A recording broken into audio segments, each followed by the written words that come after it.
Okay, so we can start then. So last time you guys had arrived in the city of Zrekin, as you were given a new task by Lieutenant Colonel Wedge to track down and infiltrate, as a spy, as it were, the group called the Divine Destroyers. With the main aim of the Divine Destroyers being to destroy the pantheon and put their own selves as the gods to change the world as they see fit. You thought it best to stop that from happening, or at least Lieutenant Colonel Wedge asked you to do so, as due to their own knowledge as well as investigations, killing the pantheon would destroy the current plane and everyone on it. And coming to the city of Zrekin under the guise of a group of hunters or fighters to go into the yearly Colosseum's Monster Division, you were to not exactly make a name for yourself, but definitely show off your combat prowess, as it was to be believed that Zane Clough, one of the lieutenants of the Divine Destroyers, was scouting for new talents to add into their group. And after completing said Monster Division, you were able to complete all 5 rounds and be the first team to do so. You were given a letter, as well as the reward for completing the Colosseum, addressed by Zane Clough himself, inviting you to a local restaurant of high class. And you then set out to do some personal grooming and self-care days, as you filled bathtubs with grey liquids and had your horns buffered out. Joseph spent some time with his father and mother alongside Mogmi, as he finally got around to teleporting his father back to his home of Stoneshore. They had a quaint little sit-down as he ate some of his mom's famous fish casserole, bringing back 3 tubs of it, and Mogby bringing 1 tub that he quickly fed off to Kumach to satiate his desire for all types of food. Nom nom nom. After cleaning yourselves and prepping your high-class attire, you went off to Bombino's Pizza. And even going against any type of connotations with the name of a pizza place, it is very high class, with some of the meals going for upwards of 10 times the price of normal meals. Ordering your drinks and food, or Kumach ordering one of everything, you sat down to dine on the food at a free of price at the request of Zane. Maybe a way to butter you up with food, or to have the table be on nice terms with you all fed and happy. And we ended off last session as Kumach was devouring his weekly supply of food. Hourly supply? What are you talking about? Well, 2 weeks, however long it was since we last played.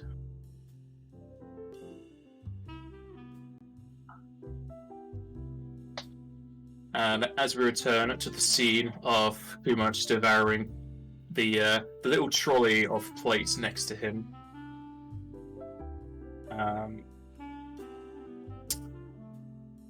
you will all finish your meals as Kumach continues to eat his, as you await his finish, as well as Zane Clough's approach. And as you wait for such happens, as a well-dressed Hume approaches your booth. A black suit with a white undershirt does little to hide muscle beneath, nor the green-coloured magic that radiates from his hands. A rugged beard accompanies a hard face that has seen far too much pain and death. While intimidating, the Hume does not seem to want to frighten you. With a quick bow of the head, the man approaches the edge of your table. Hello, Kumach, Mogmi, Osa, Joseph. I hope the food and drink on offer here were to your tastes. I am Zane Clough. Since you accepted my invitation here, I will take that you're interested in my proposition of a partnership with the group I represent. Food like this involved, I'm definitely interested. Yeah, food's great. We're definitely interested in your proposition, Kupo. Could you tell us more about it?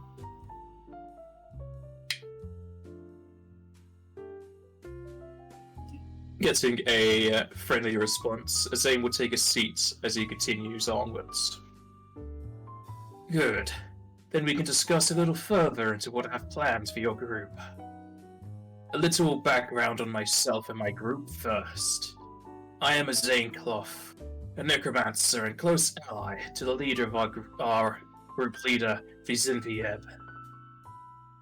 Our group recently changed, or gave, our new name to Divine Destroyers. Our main goal is to create a world with no more suffering, bountiful resources, and one far greater than our current world. To that end, we are seeking out relics of great power and creation, though we are spread quite thin currently.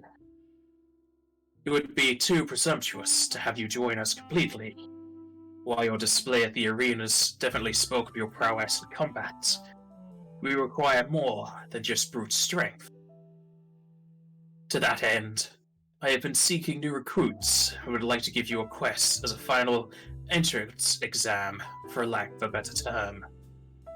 You'll be rewarded happily for the service, with danger pay included due to the circumstances of the mission.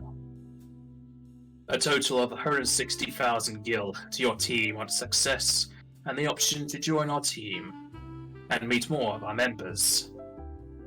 Before I go into details, may I ask if your group is interested? That definitely sounds like something that's right up our alley. It's a lot of money. We do like money, Kupo. Running a bit short recently. You said danger, that means more food. We're definitely interested, Kupo.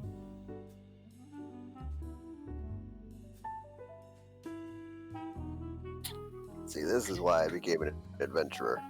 Doing good and getting paid to do good. The man's head will turn slowly as he looks at Osa. You're rather quiet, miss. I will take your silence as a yes. Yeah, I'm with this group. There's danger involved. They most likely won't be around anyway. I'm happy to be there for them.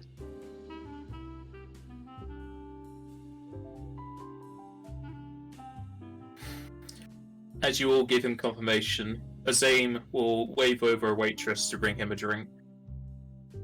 Taking a sip, he will go into the mission details further. There is a dragon's lair, one day's choker ride to the south from here. It's home to an ancient brown dragon, Urla Farut. Normally dormant, he has awoken once more, with the nearby populace noting sightings of the powerful being. Information is circled around to us about a certain staff the dragon possesses, one that can erect lush forests, including both fauna and flora. Spelling Of what? the name. Oh, okay. I just didn't want to interrupt you. I did give it last session, but here it is, as well as how to pronounce it. This staff would prove invaluable for the creation of our new world. Your group's task is to acquire the staff, by means of which we leave to you. From what we can tell, the dragon is quite calm, not overly docile, but willing to communicate. Either through their death or persuasion, bring the staff back here and hand it over to me. I am also to understand that the dragon has some control over teleportation and time magic, so expect some form of this within their lair. That about sums up the situation. So are you in? Time magic, you say, Kupo? Yes, time magic. I'm quite It is familiar in quite time magic unusual. myself. Maybe he That could will teach be- you a thing or two, Mogme. Your knowledge over time magic would definitely be of use. Though to what extent it knows time magic, we don't know. It is quite unusual for this type of dragon to have such.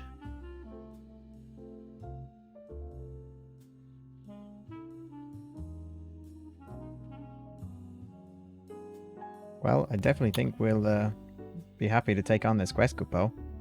Though, as we know, the danger is quite high. Is there any potential of specific items we could loan for now? In terms of potions or anything? Kupo? Give me diplomacy. Or bluff, if you think you are better at that. Nope, diplomacy's better. Apparently not that better. Moogle reroll! Moogle reroll! I just hear... I can just imagine Remila sighing off in the distance. Slightly.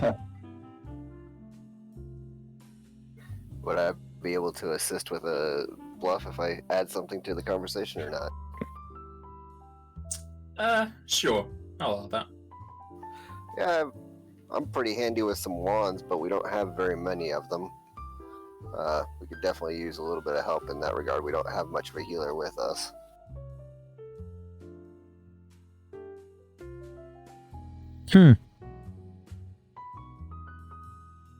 Oh man, you should have made this check, jeez.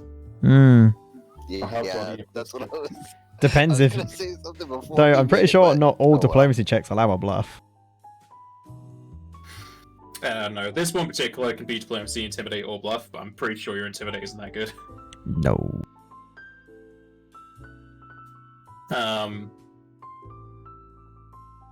In that case, I'll just take Joseph's check as the check for your group for this discussion. Mm-hmm. 49. Mm-hmm.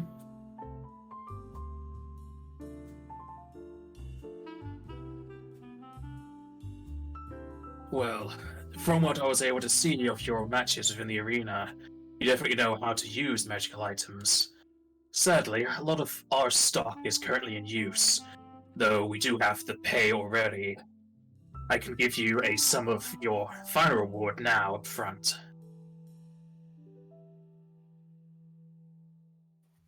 I think that would be more than acceptable.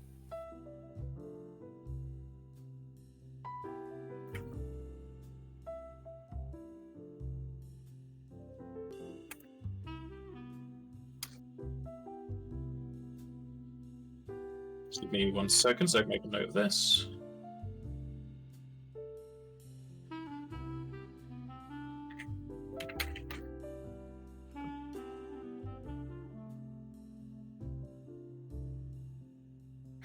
And with that, he will start to incant a small spell as a lockbox appears in his hand.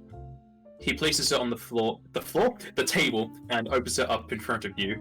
Inside is a deep abyss that stares back.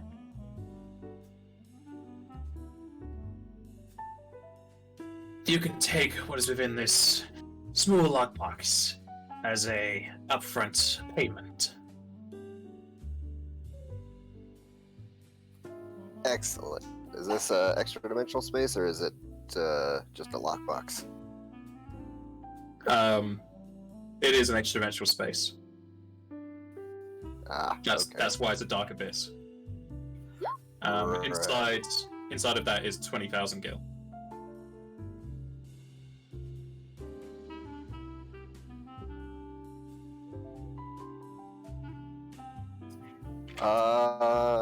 So you mind helping me dump this into one of our bags or into our hole? Yeah. I'll help you with that. As you tip up the lockbox upside down, the coins start to flow into your own bag, at which point you can all roll perception.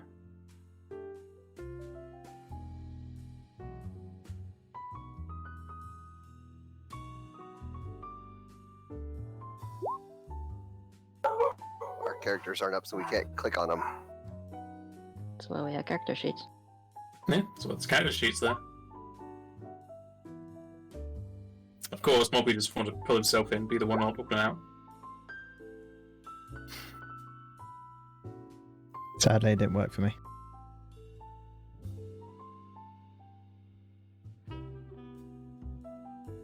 Okay, as you're moving the gill from the box to the bag, you'll all easily be able to hear some mutterings around the other patrons. Some of them noting how much money is actually going between the box to the bag, others trying to count it but losing count, and a lot of people seemingly gaining more of a notice about your group than before. Though it's mostly people who are directly across from you, because your booth does block the back and the sides. I'm gonna look around and see if I can see anybody that actually has some serious ill intent in their eyes or anything like that. Okay, you can roll sense motive. Ouch. From the few faces that you can see, you're unable to detect any sort of disdain or ire. Okay.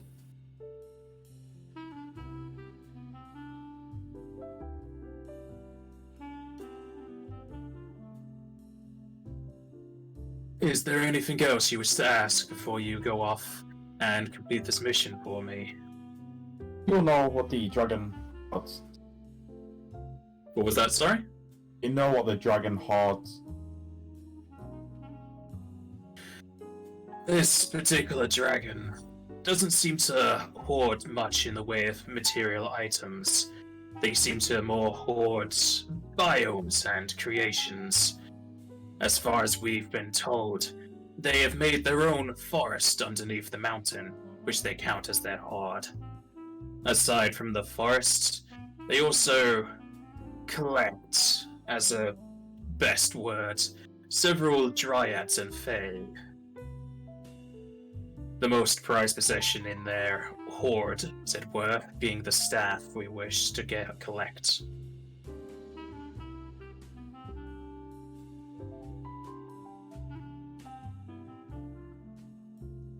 Burn down the forest. I don't know. If you burn down the forest, there might be a shift in your alignment.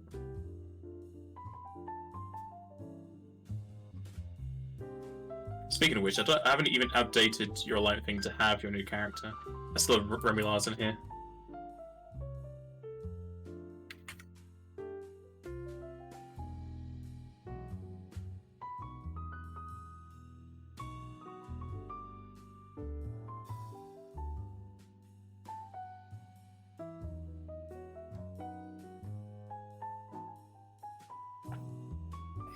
So I did just have to update my character sheet. I noticed that I had that +7 bonus was actually in there twice. I didn't realize I had it in the description and in the modifier rolls already, so I took that out of the description. So it was only a 42, not a 49. That's fine.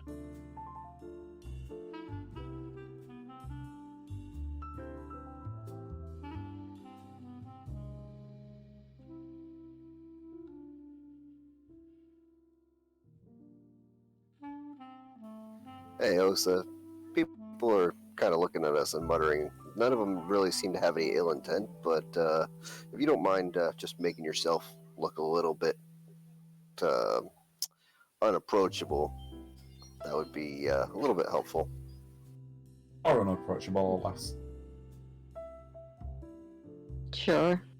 Osa kind of tries to, like, straighten herself up to look a little bit more taller. And I guess vaguely tries to, like, flex without ruining her expensive-ish outfit. One just smiles with a really big grin, like bearing away, but not like aggressively, just clearly showing it's got some dirty teeth in there. Like, You she's also have some like, food in there, because you're still eating. Yeah, that's their problem. Yeah, Don't think anyone wants to approach this. giving like side glares to all the people she noticed looking at them. Just straight kind of eye contact.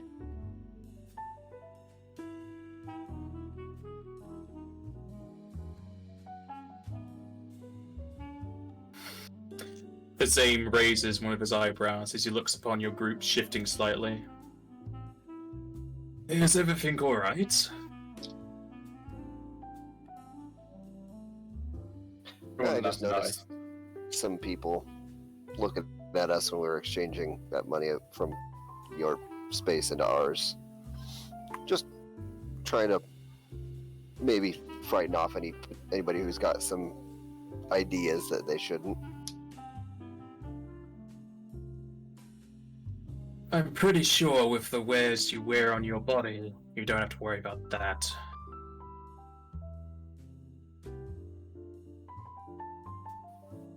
Fair enough. Always better to be prepared than surprised, though.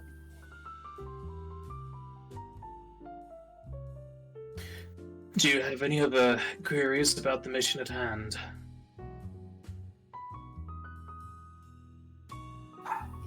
Go to the dragon's lair, manage to get the staff one way or another, come back, give it to you, get money.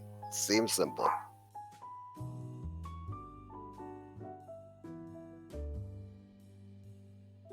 Do we come back here to find you after the mission?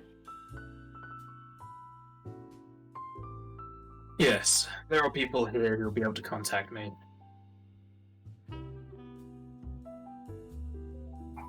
Should we just show your card that we were given before?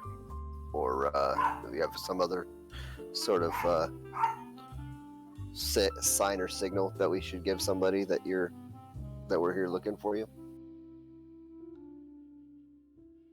I'll have your names on the list.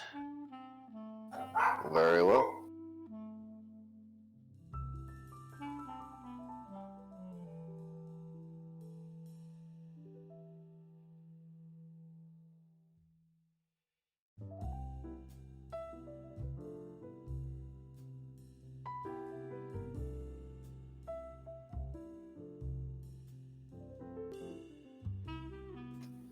Well, you're more than welcome to finish our meal with us. Nearly finished. Q-Munch is done, of course. But if there's no further business for now, I guess we'll see you as soon as we come back with the item.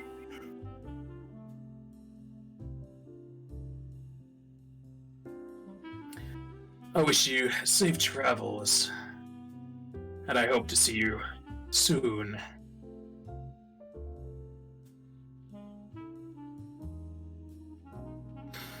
At which point, Bazane will stand from the table, bow his head slightly, and walk away.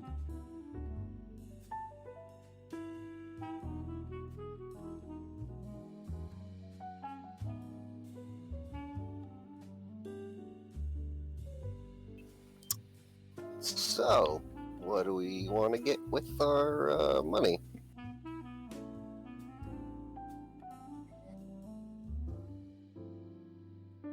What do we still need? You just went shopping and you fell. Right, I think we bought plenty of cure wands. We've got 3 of those scrolls that can bring us back if we happen to perish for a short while. We could get a couple more of those, or if anybody needs anything in particular, I'm sure Mogmi could just head back to Nefel and get anything we need. Hi, Kupo.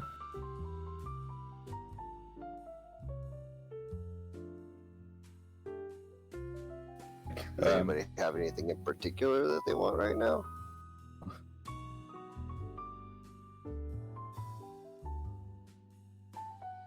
Not really.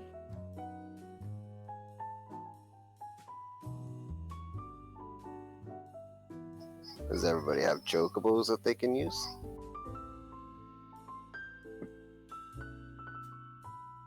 Nope. When's the Maybe last time that's- we needed a chocobo? We're Yeah, gonna just buy a new chocobo here. Yeah. yeah, that's fine. We can just buy chocobos here.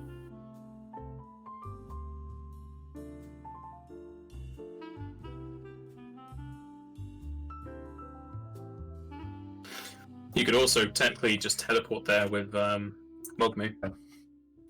That's true. We got a close enough description that we could at least get within, like a couple minutes to an hour's walk. On the map, and then we can get there instantly, basically.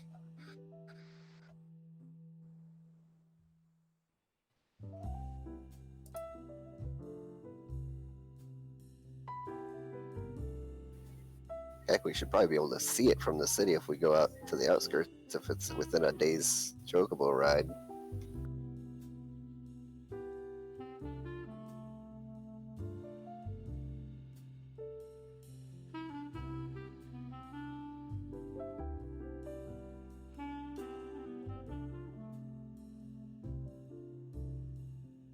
A day's chocobo ride is 48 miles, by the way. Yeah, it's plenty close enough to see the mountain itself off in the distance.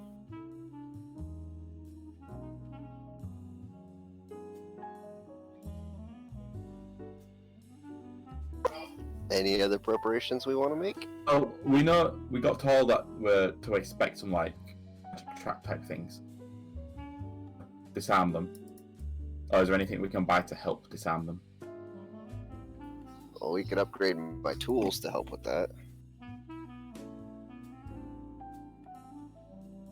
Really good idea. What was that? We don't need anything else, so I'm more than happy to spend the money on that. Let me just place down some anti-magic circles. We can also just bypass doors with the portable hole that we just got. And like, I'd say I can't. What was that? we bag a hold. I can't use the portable hole. No, I but got like can. 3 pack of holdings on me. Yeah, that wouldn't work for Osa, but I could get to the other side and unlock it just easy. I might not know a lot about magic, but I'm pretty sure that's a bad idea. Yeah. It's just gonna be one time you forget about it. I was like, oh, well, new campaign. As a group, again, we have no way of like healing negative effects. Oh, that's true. We want to get like a Asuna or something like that. We could get like a wand of Asuna or something. level. Couldn't we? It wouldn't really like this level 3 as soon as what really help us. I think our best bet would be alchemical items, but they're not cheap. Isn't there a higher level ones that One we which could get? cures one negative effect. Any level, but it's 7,600. And if you're looking for the higher tier, Zuna Greater is 6th level and lower, and then Basuna is all of them. You Okay. can't get a wand of Basuna. 6th level spells. Are we casting now? Like 7? Zuna Greater is a 7th level spell, and Basuna is a 9th level spell.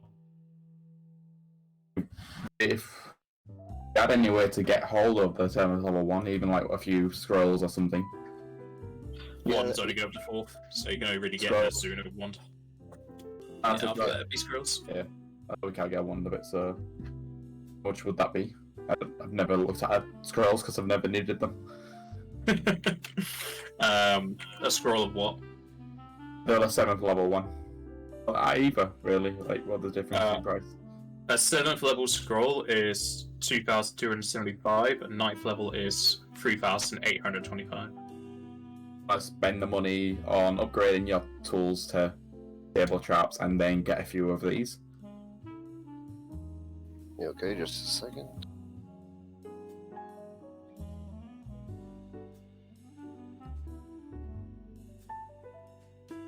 Ready? The disagreement with this? No, sounds good to me. We have quite a selection of miscellaneous alchemical items. Alright, so my We have a whole tools lot. right now are masterwork, so we can upgrade them to magical. The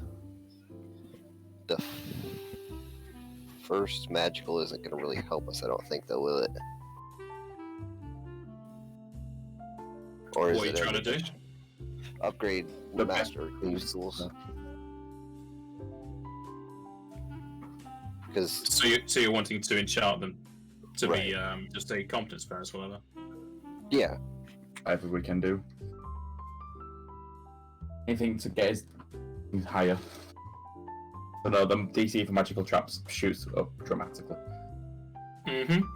yeah. Can't remember what we bought Jack that one time. No, I can't remember. Your magic feast tools, they're competence bonus, aren't I believe so, yeah.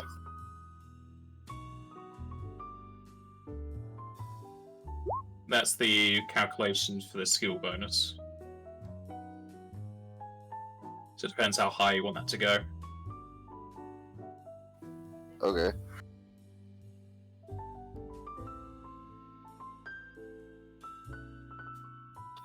So a +5 bonus right now would be 2,500 GP, right? Yeah. So we could get the +5 bonus on the Thieves' Tools.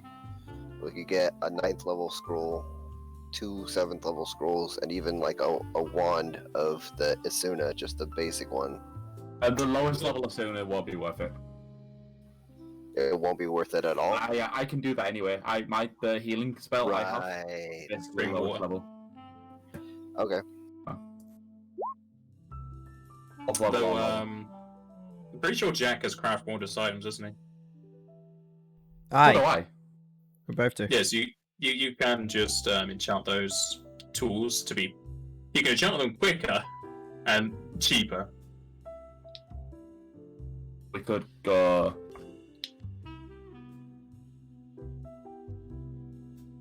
Let's.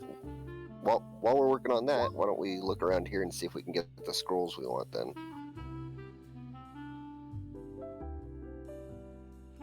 I take it to leave and Gombino's Pizza then. Well, once everybody's finished, sure. I mean, we could easily make you a +10 Christmas bonus for 5,000.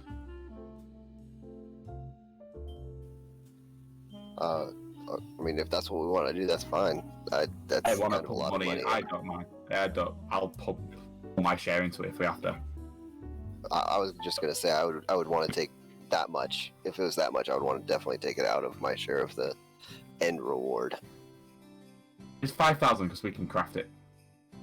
That's for a +10. Though it would say it's going to take 5 days for you to make that Yep, 2.5. if you're rushing. Yeah, know. that's true. It would be 10 normally, 5 if you're Yeah. rushing. That's fine. Jerry's not got a problem with it, so Well, you never even asked the same if you had a time limit. exactly. It didn't sound like you were begging for it. It is an ancient dragon. We ain't gonna rush in there.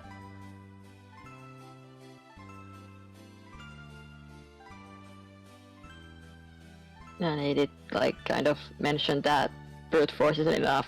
So isn't this exactly what he kind of wants to maybe see? Like how much we actually prepare for something like this You instead can of actually just think. rushing in, Yeah. I agree with Well, that. like with the arena or the Coliseum. He saw the brute force portion already. He knows that Yeah. we can do that stuff. I mean, This is a we need different. to do this. This is taking the smart route, which is gonna take a little bit of time, but the results are hopefully a lot more stable. Hopefully.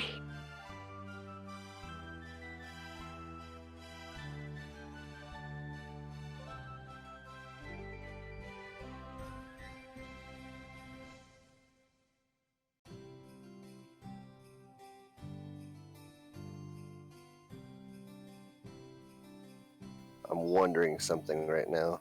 If it might be worth it to upgrade something for intelligence bonus to get skill points into diplomacy for somebody. Really good idea. And Oh, he maybe said we can't do that. also, what's that?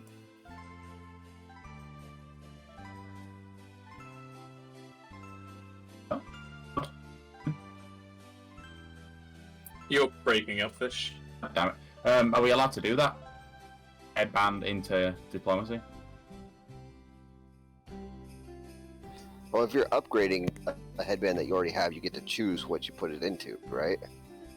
I'm saying, I don't know what game it was, but I'm pretty sure you ruled that we couldn't do it into one of the face check. I can't remember what game you said that to. Yeah. The headbands can't be put into bluff, diplomacy, or intimidate. Ah, okay.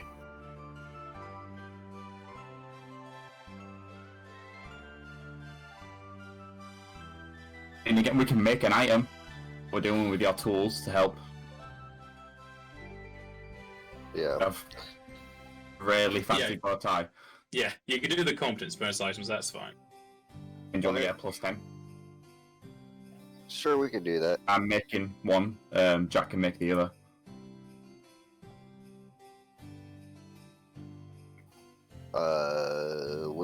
We're doing two different things. What's the second thing besides the thieves' tools? Well, if we make your tools, then get a +10 diplomacy thing. That's whoever's got the highest diplomacy already. Oh, got you. Okay. The question is, who is the highest diplomacy? Jack, it's definitely not me. Probably the Moogle. God, Yep. +10. Again.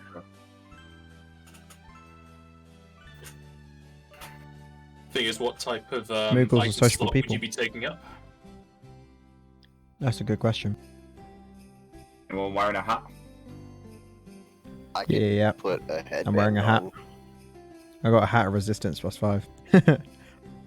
Hat of resistance. Yeah.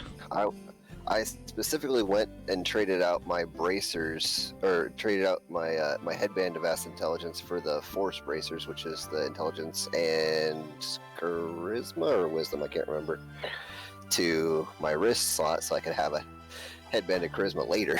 I haven't got anything on my neck, so I can always do a necklace. Fancy bow tie. Yeah, I'll say Yeah. wear a bow sort of tie for your next slot. Beautiful. What is your bonus, Jack and Andrew? What's your bonuses to it? Ready? Mine is just charisma right now, and it's +1. Yeah, so it's best to just give it to Jack then. What? I missed that. Give you what to me? Right. We're giving you a +10 to your diplomacy. Gonna be good at talking. The fancy Whether you bow like tie. it or not. This is where Mogme was like a gangster, and I was just going completely posh, all because you gave him a bow tie.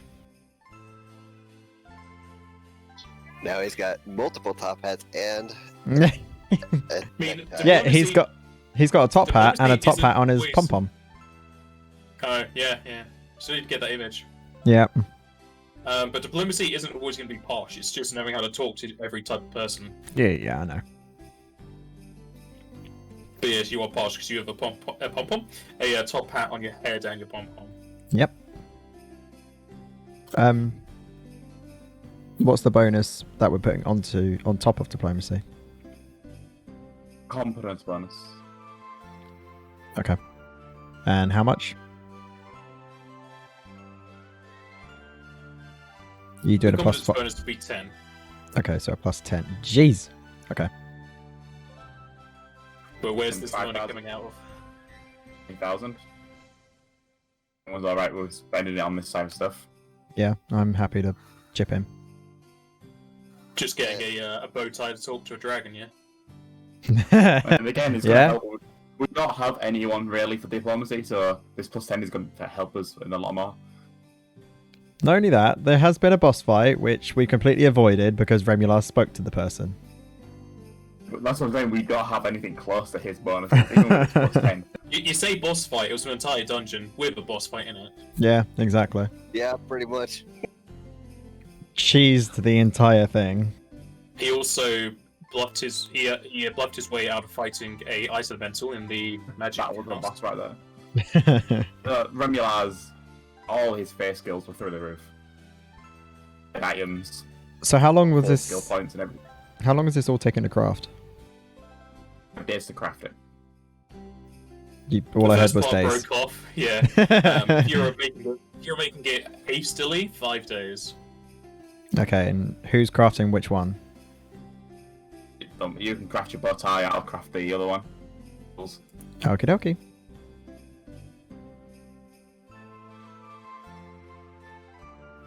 The scroll is bass sooner. Yeah, I couldn't remember, so I just put like 9th level or sooner and 7th level. Yeah. It's essentially the same thing. It's just a better name. When it comes to using them, does it go off of spellcraft? It's gonna go Um, off. I use my It's gun size. UMD. I'm assuming there's a check for using them. Yeah, you need to have several amounts of UMD depending on what you're lacking, and I'm pretty sure Entro Fancy doesn't bow tie of have, diplomacy. What's this for? White Mage. White Mage is Wisdom. Let's have a look, see. My wisdom is actually pretty good. Yeah, the Wisdom. So do you have Wisdom 19? I'm checking it. I don't think it's quite that high.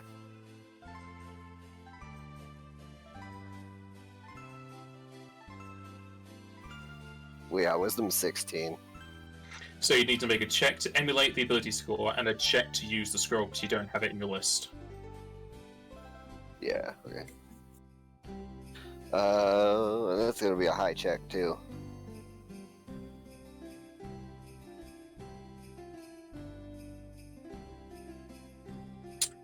For that, you need to roll a 34 for the ability score. As if you fail. You use it still or not. So I need to roll a 10 or higher in order, like on the dice, to get to use the ability score, and then I need to roll for the scroll itself too, which is also failable. Yeah, the scroll is just to use it is 20 plus the cast level, which is 17 for ninth. So I need a 3, I think. That'd be 37. Oh no, okay. So I need a 13 or better to So- use that. During this crafting thing, are we just time skipping or are we doing it on our travel towards the dragon? It's 1 day's travel to the dragon, and Never mind. Fine. you also don't have a carriage or anything, so you wouldn't be able to craft. Yeah. I thought we did have a carriage. Not here, Not here. because you teleported here. In Nepal, yeah. Got you. Right. Anyone here selling any competence bonus +5 to you UMD for 5,000? No, what the hell it is? Yeah, No, I don't think so, because it's not magical tone, is it? 25,000. It's worth an ask. You never know. True. Let me check. It's only 2,500, so someone might. You never know. What does the skill material count as for bonuses? Gives you the focus feat, doesn't it? Yeah, I'm pretty sure Oh, the skill there is a skill okay. focused. Okay, so it's a feat bonus then. So then I would be able to use that if we could It make just one of gives you those skill too. focus. No, I already have the skill focus in UMD, but you were saying something about an item with Yeah. Like the with a lockpicks and stuff, UMD it's bonus. competence. Yeah.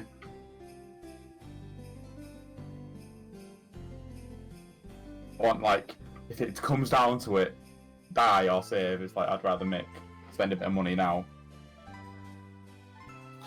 Yeah, that's true.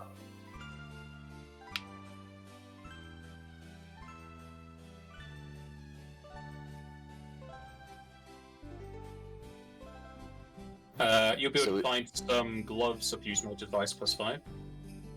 You got any gloves on? Sure. I don't think so. Let me double check.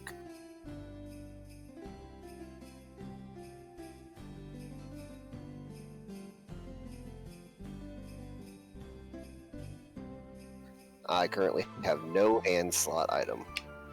Yeah.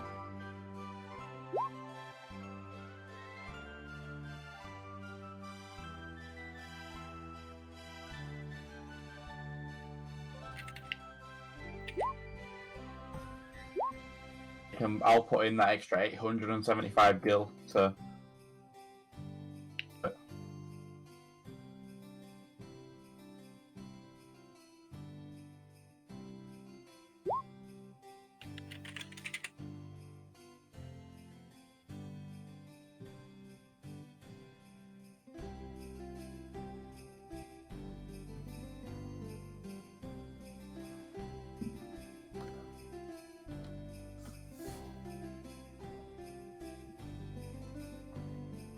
take those or no? I didn't even hear what you said. Bam, discard. Look at that.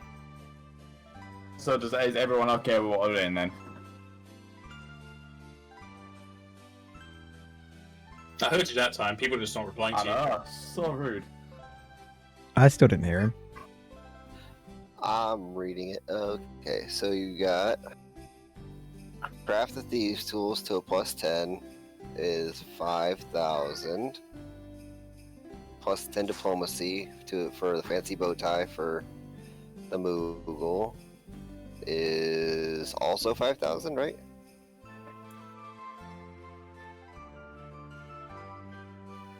Yes? No? Yeah, Maybe? I think so. Yeah.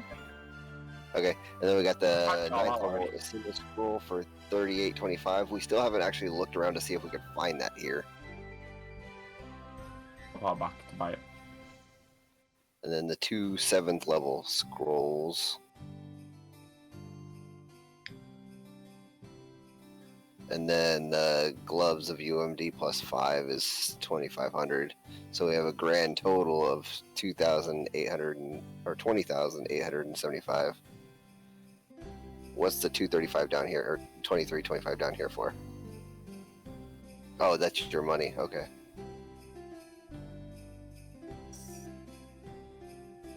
Yeah. I'm okay with that, but that's a lot of stuff being spent on me, so I'm definitely gonna want to cut a little bit out of my cut from the end. I mean, Well, you this is say all it's. mainly, like, the I was gonna say party it's items. not just for you. It's Party more party items. items. Like we kind of just need it in general. Alright. You just happen to be the one that can use it. Okay. Let me check something real quick. So that's gonna bring my checks down to a minimum required of a 5 on the dice and an 8 on the dice for the higher level scroll. Fine. What happens if he fails the trick? And nothing, because I have the skill unlocks from being the thief. Okay. If I roll a 1, I don't activate the item. I just take a -10 penalty on UMD with that item for 24 hours. Oh, fine then. Isn't that just for ones, or is it scrolls as well? It just says when activating an item, so I would guess it's a spell activation item. Yeah, okay. So, let's get crafting. And there's the future. Yeah, it says use magic. You take a -10 penalty to UMD checks with that item for 24 hours instead of being unable to activate it. This penalty stacks with itself.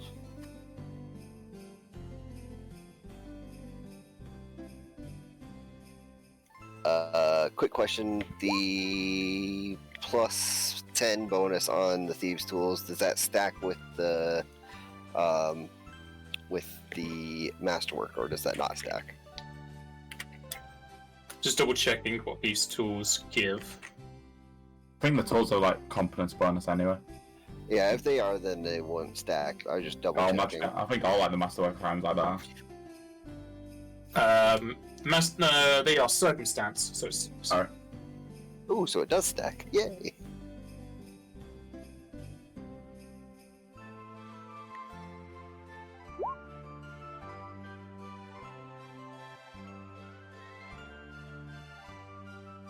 just make a note on the thieves' tools. What the bonuses are, so we never have to ask this question again. Yeah.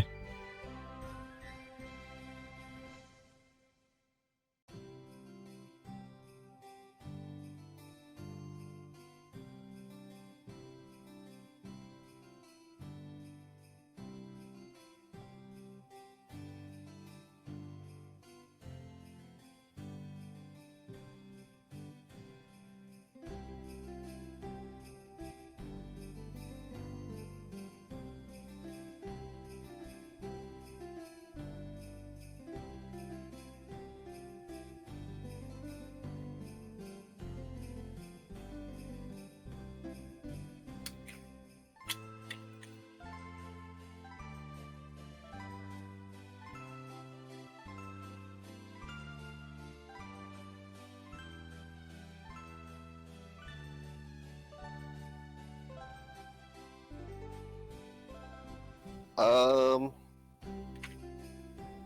think I already have the gloves of disabling, actually. You said you didn't have them.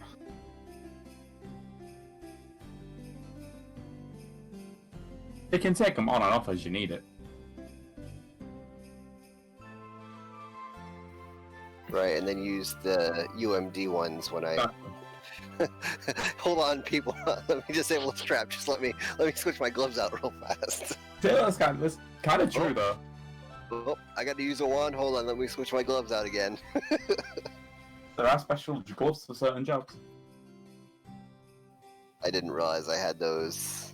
But yeah, I will make sure I put those in my character sheet for sure now.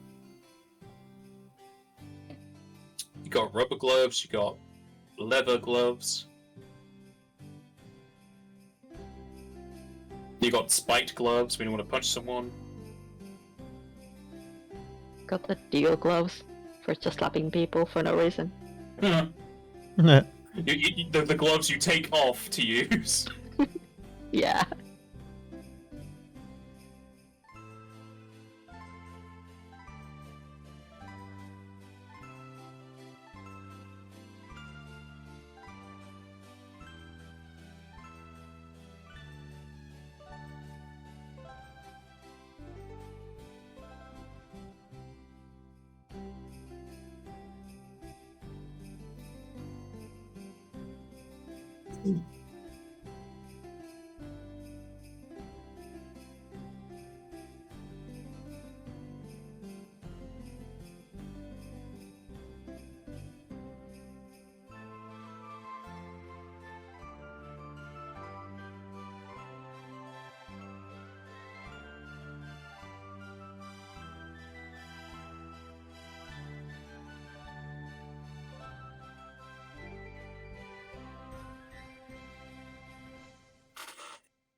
Almost done.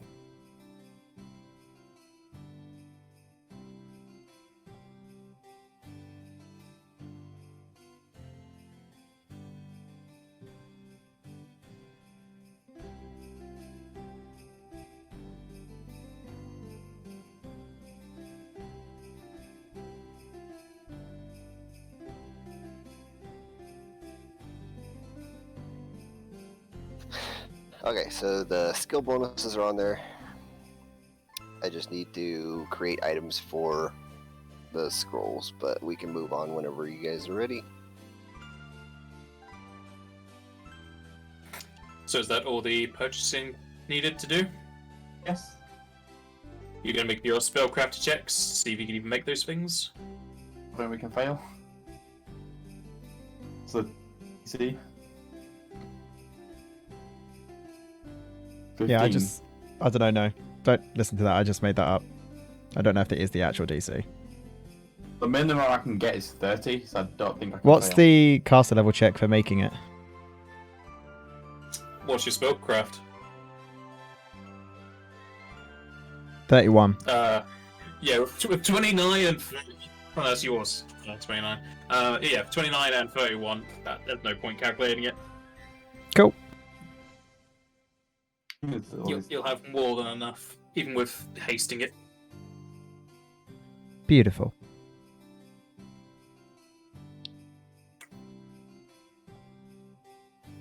I guess we do actually have to still look around to see if we can find the scrolls that we're looking for.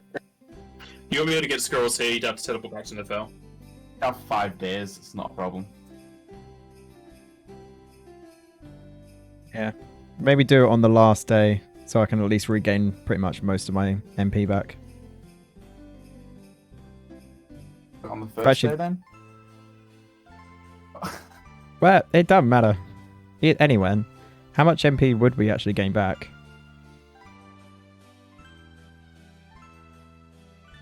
You would be full by the end of all of this. Okay. We're not So, crafting, yeah. we're basically resting and sleeping. Yeah, so I'll teleport at the beginning then to go and get the scrolls. I'll take whoever's coming with me. Or I could even just go on my own and get it. I believe Osa is holding basically all of the money, so you probably want to take her with you. I don't know if Osa's Yes, happy to that's the teleport. easiest. I mean, sure. Nope, Nothing she's happy to better teleport. do. Mogmi will take Osa then. Back to Nifel to go and buy the scrolls. Sure, I'll pay the money back.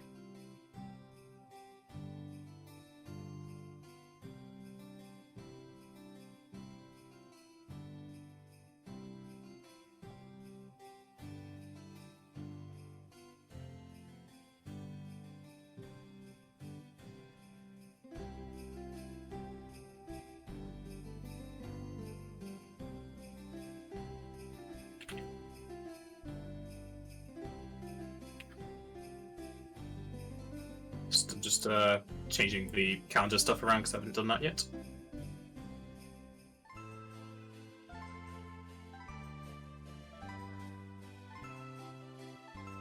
Okay, so after meeting with Azane Cloth, with the upfront partial payment, you spend the next 5 days crafting and gathering up some items for the trek to the Dragon's Lair. With some forewarned knowledge of it, having some knowledge of magic it doesn't normally use that at its best to get some gear for said possible traps as you prepare use magic device, as well as disable the device. You also get Bogme a very nice bow tie to help with their communications. Over the 5 days, the Colosseum will slowly die down as the yearly tournament comes to a close. At which point you'll hear that there were 2 teams in total that were able to complete the Monster Division, one of them being yours and another being another team. Though, without really going out of your way to find out about it, you don't know if they've also been approached by Azame or not. The temperature also starts to fall as summer dies off, moving into fall. Possibly a welcome to both Kumach and Osa. Kumach having quite a bit of heat from his extra body mass, and Osa just being covered in hair that is very caked in blood. It's very firmly insulated. Much less after the bath, thank you very much. They didn't get all of it. You gotta go through several baths. Deep cleansing. They got enough, and I spent 5 days doing nothing, so I haven't gained any extra blood anyway. True. You also have that very heavy armor, probably keeps in the heat. That's a fair point. It also keeps in cold. Having metal armor in cold conditions is also terrible.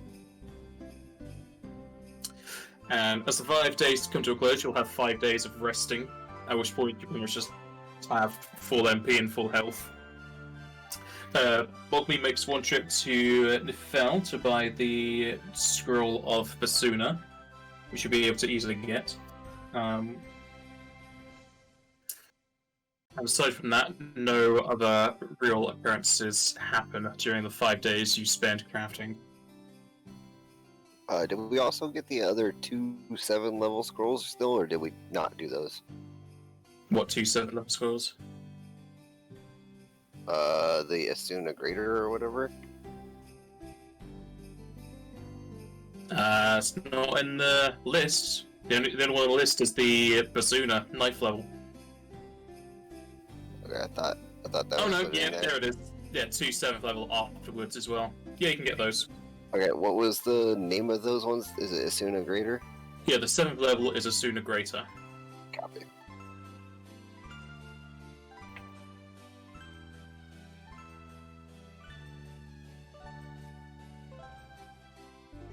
There's links to the 2 separate spells.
So is no one else doing any other preparing? We all done? All good to go? Yeah, done.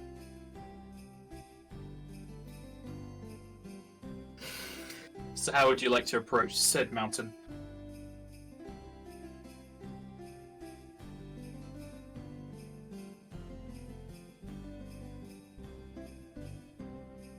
You approach the mountain by not approaching it. It's a great course of action.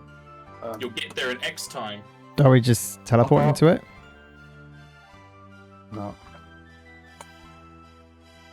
Well, is that the plan? I'm happy to teleport everyone. Okay. So, how many teleports are in total? 4? You can carry a log, can't you? Depends if you're also taking the chocobo. I think the chocobo's gonna stay here. It can be 1, unless unless Kumunch has got extra dimensional spaces on him. Me and Kumunch can just hop in the portable hole. Osa picks it up, and you two teleport. We got 10 minutes of air in there. 5 with the both of us. Sure, you can still take us all, even with Chocobo. No, I don't think so. I can take up to 4 medium creatures. And a large creature, which that is the chocobo, counts as 2 medium creatures. Those fall in the truck. Alright. No, because chocobo counts as 2 people, basically.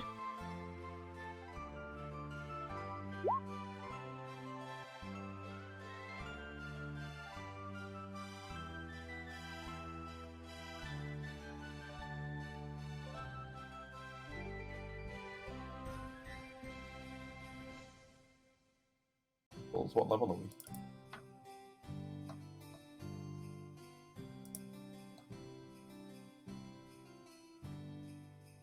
Yeah. So again, Right. we don't have to bring Blasto with us if we're teleporting. Yeah, no. We'll have to leave That's Blasto here. Anyway, I could go in a magic forest full of danger. Or if we do want to bring him, we could also just shove him in the portable hole, and the 4 of us could teleport on. I think we're alright. Let's just leave him. He'll be fine. Yeah, let's just leave Might be him. the best to just leave him behind, yeah. Yeah, I Yeah. agree. We will, we'll just teleport all You 4 spend all that characters. time teleporting him over and just leaving him here anyway. For now, we'll set him up at I'll prepay for a week's worth of rations just in case. What is that? 7 gold. Feed. I'm pretty sure feed is the same price, yeah. It's the same price, it just weighs a lot more. Much more. Yep. No, the weight doesn't really matter if you're just leaving it here.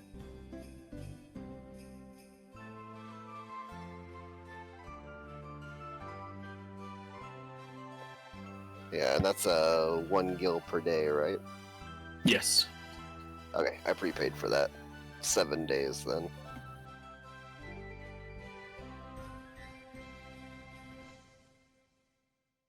So you're leaving Blaster behind and you're teleporting just you 4. How close to the mountain are you getting?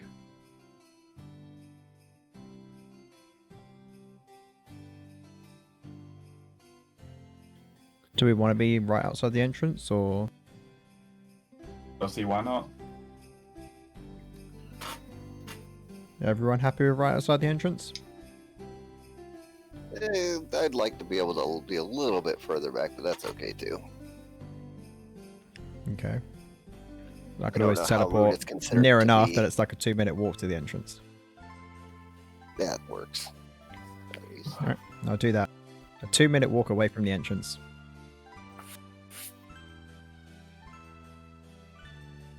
Okay. Very standard. The slow person's walking standards of 2 minutes. We get teleported in to a big ambush of wolves and everything else. Would never use as an ambush. So you all link hands or grab a hold of each other's legs in the case of Mogmi, as he will teleport you off towards the 2-minute movement away from the entrance of the mountain. Mogmi, room spellcraft.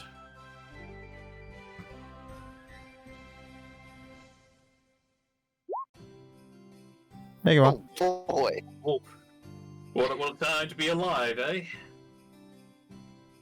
As the teleport goes through, the space around you warps and disintegrates as you are teleported across the plains. And at your best guess, you're arriving where you are. However, purple lightning starts to strike on the plains as you step across them, as the teleport seems to cancel a bit earlier than before, and you all are placed like this instead. As you're all flung away from Mogmi due to a backlash of magic, though thankfully with his adept use of spellcraft, you suffer no ill effects.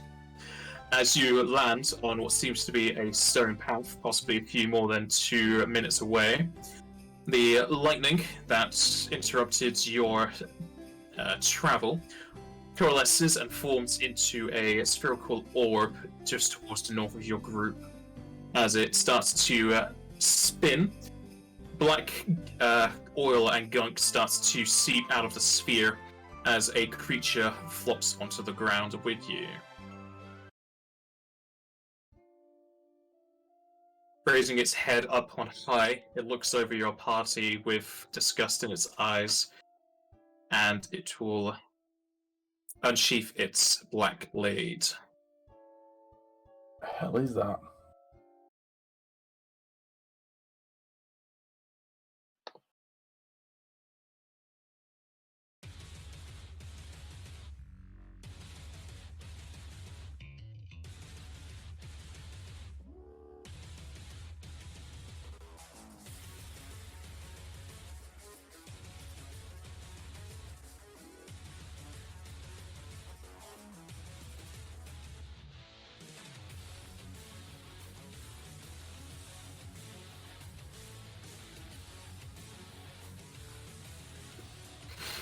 I like those 3 rolls you did, or 4 rolls because you did an extra one to get your thing on there, even already made you a turn. Nah, it's easier.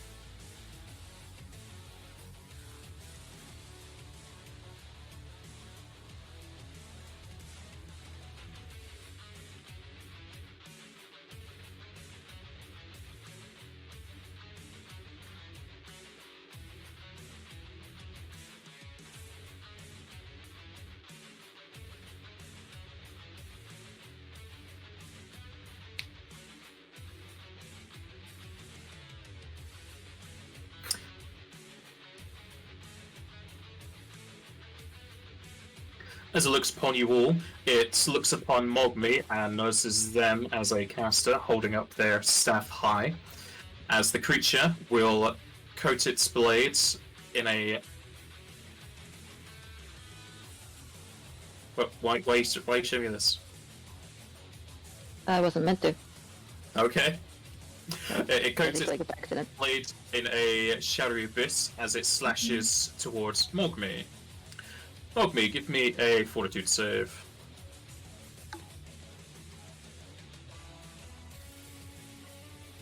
Is it just like a single target thing that it's doing? If so, can I just Yes. use my precognition and just teleport out of the way?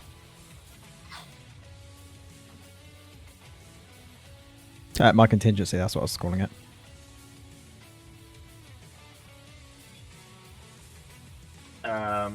Yeah. Okay, I'll have my contingency activate and teleport over here.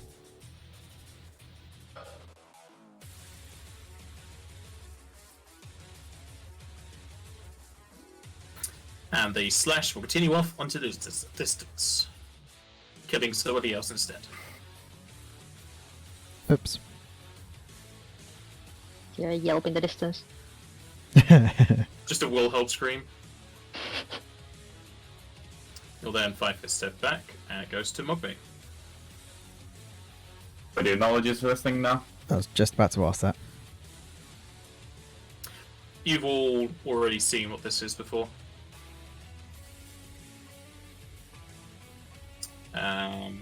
What's the name? It's just see if it's in your list. Where's your compendium gone? Is there? Oh, probably knows because I have it minimized. It's under players and party notes. I know, I got it.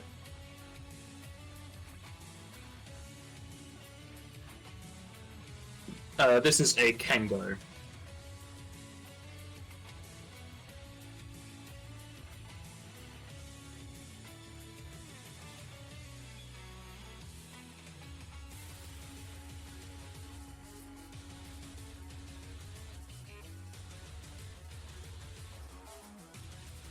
I can see you scrolling. You can do Control F. I'll remember that for next time. Wow, our last knowledge roll must have been really bad because we've only got its weakest save as Fortitude. Is Q1 here with this? Yeah. We only got one thing from it?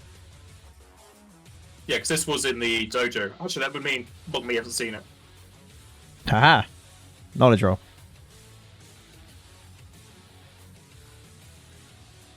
The knowledge is planes. Oh, yeah. Eh, You don't know what it is. damn it. So nothing's changed. So far, every roll that I've done in this session has been below 10. I'm really hoping it's going to change soon. You got a natural 20 for that 50 spellcraft. Well, yeah, besides that. You Had- can't just discount I've had no it in when you between. talk about the low numbers. Been rolling really, really low, except for the times I've been rolling really high. Hey, that was one roll.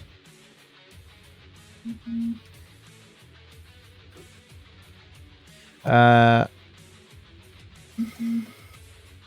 haven't really got any fortitude spells.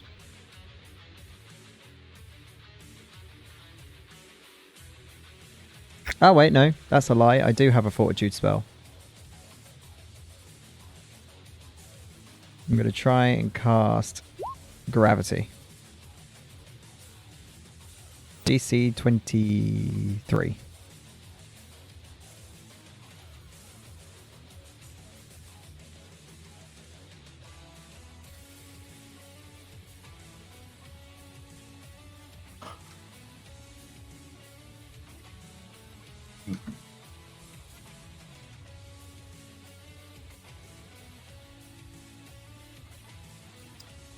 It will save.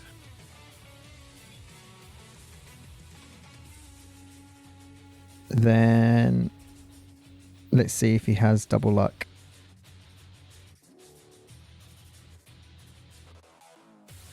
Roll again. DC 25 will to ignore the pickup. It's almost as if it says it in the text box. Yep. He saves against that.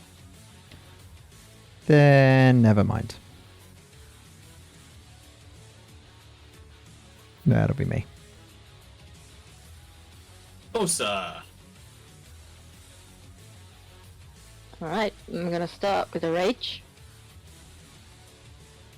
And go into invincible rage form.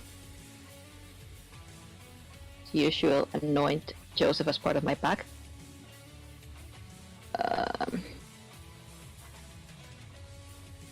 I'm gonna just move up.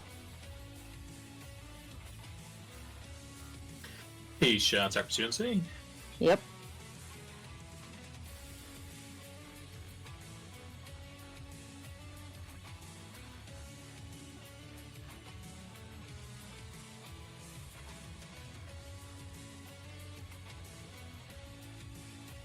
What is your CMD? CMD will be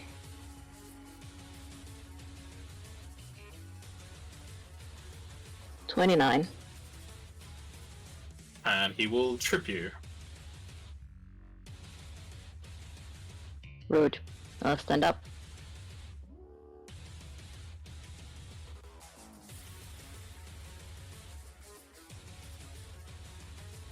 And that is me. Kumunch. This is my frog song, making it a 7th level spell. So the DC is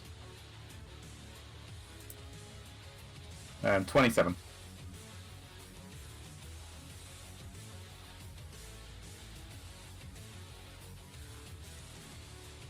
He shall save. So, Do you say that's that? not, no, that's not it. No, I do so much more. Is it 29? I get a will save DC 25. Or scan.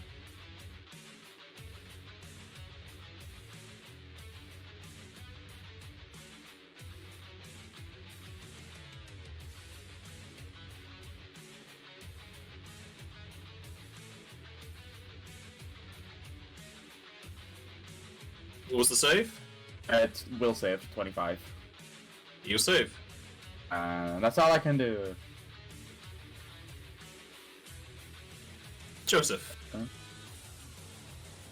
I'm gonna run up and whack him. Whack him.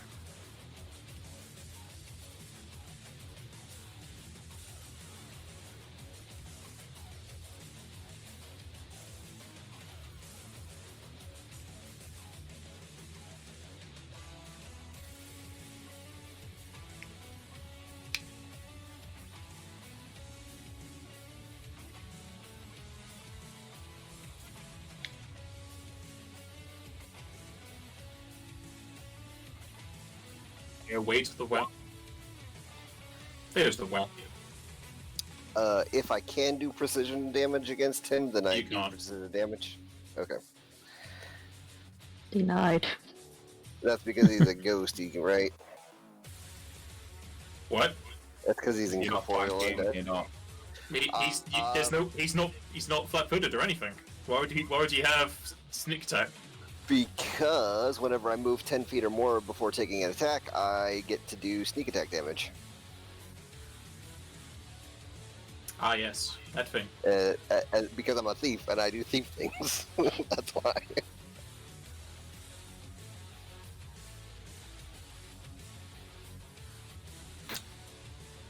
I should probably put that in the description to make it even longer for you. Yes, you should. I'm going Right, to yeah, go do you that can right now. count that then. I assume it doesn't bleed, and I assume strength damage. Well, I don't know. The strength damage won't work, so I'll do the strength damage, but I assume it doesn't bleed. But probably won't do strength damage either. Alright, you'll bleed.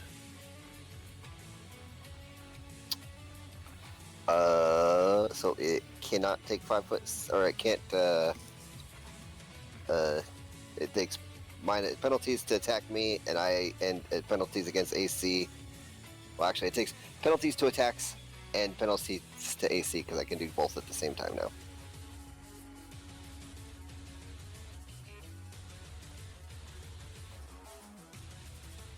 But you're also bleeding it, so you only get one of those. Because you do bleeding first, and then you do the status, so you have bleed and one status. What? No, so I was assuming that it wouldn't bleed, so I was going to do the strength damage, if anything, which I don't even know if that'll work. But I can do 2 of the debilitations at one time because of a thief talent that I took. So now I can do, Okay, so it won't make bleed. it have, say what? So it won't bleed then. Why wouldn't it? Oh, Because yeah, you yeah, bleed okay, first, and then you do the status. And with your debilitate, it would be 1 bleed and 1 status, or 2 status. What? That's not the way we've been doing things. Bleed damage is separate. You do your bleed first, because you can't do a debilitate as well as bleed at the same time. You do debilitate on the second round. Or straight damage thing.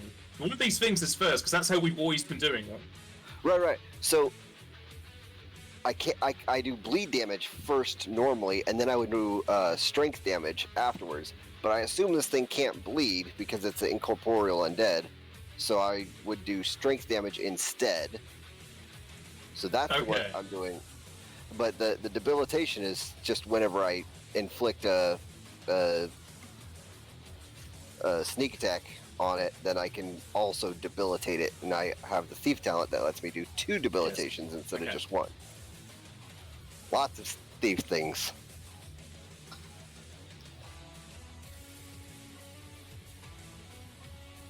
So -2 AC and attacks versus everybody else, and -6 AC and attacks versus me, Okay.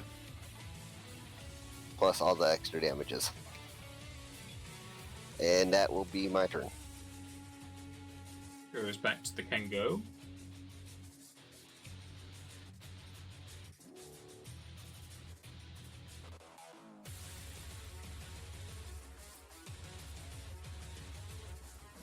He is going to let out a load of black powder.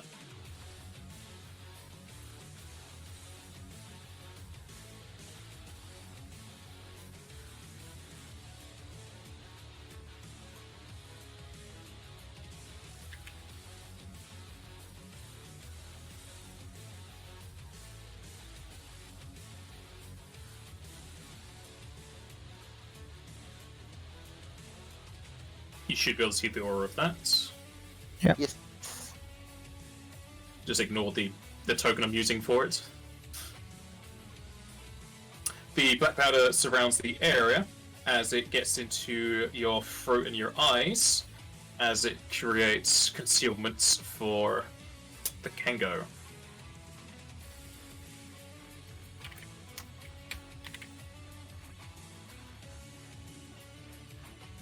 No saves.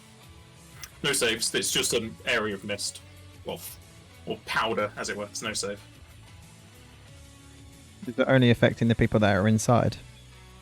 Only the people that are in the radius of that, yeah. Cool. But you also, if you're shooting into it, it's still the same. Damn it. It's...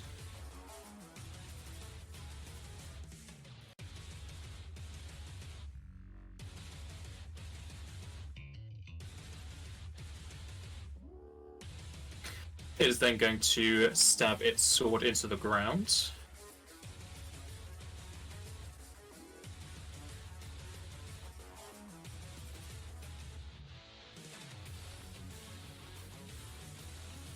As dark stalagmites jump outwards from the floor and stab towards Osa, Joseph, and Kumach. So you three need to make reflex saves.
Okay, Osa will take 47 shadow and Kumach will take 23. So with the +5 from my rage. Oh no, yeah, you raged at the beginning, sorry. You would take 23. Keep. I'm so used to you raging after the second turn.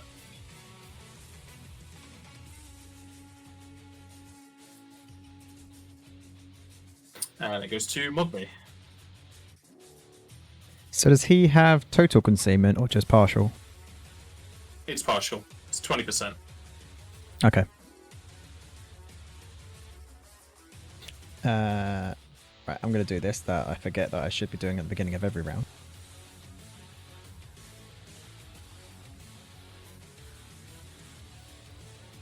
Okay, +3 to attack.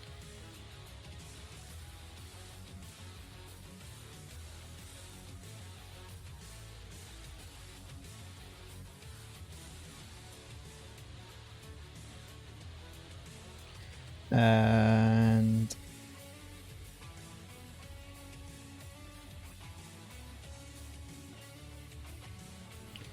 gonna put an avium on me. Oh, bolt time. 14 rounds. Then I'm gonna cast.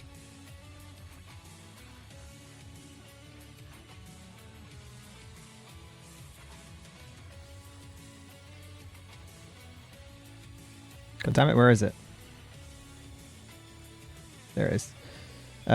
Recall Agony is a swift action. Just to at least do some sort of damage this turn.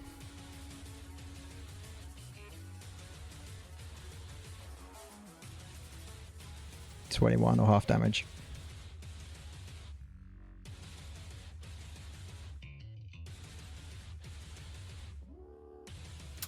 It will say. Okay. And Mogmi will just move over to here.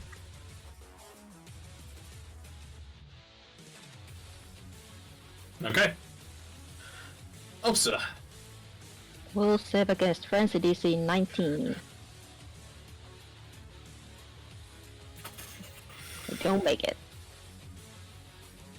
So we Frenzy.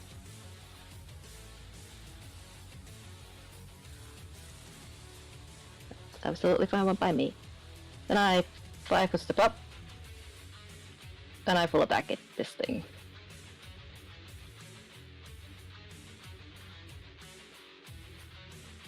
Or I try to. +4 because Joseph is here. My ring is still fire. That's it.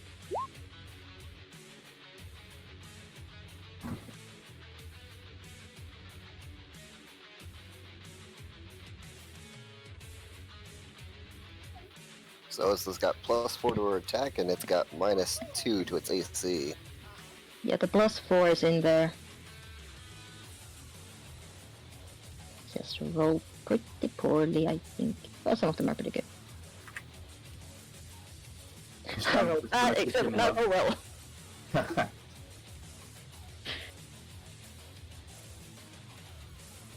Almost like it's a random chance.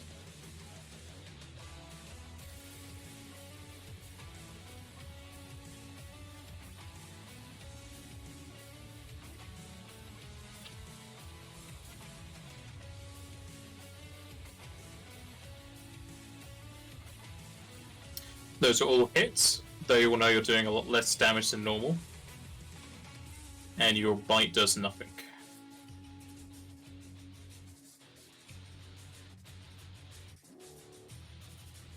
Not even the fire damage. Your bite does nothing. Sad times. Okay. Crunch. We'll say 25, please. What? What was that? You spoke, but all of it was cut off. Will save 25. Yeah, but for what? All I heard was, Scan. Either way, he saved. And then I will ask for another one. For Libra. He will also save. Then I will ask nothing more because I only need to make the check.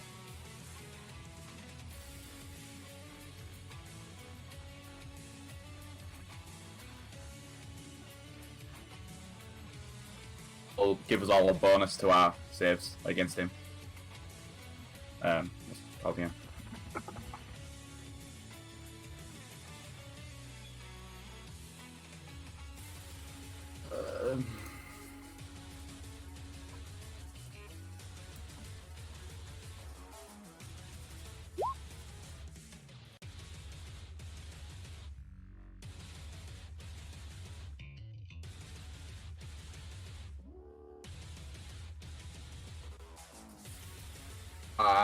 Do I take a 10 or do I roll for it?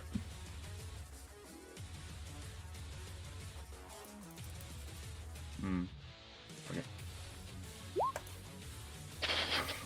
Worth it. Good thing I didn't take Nah. that 10. I think you should take a 10. Yeah.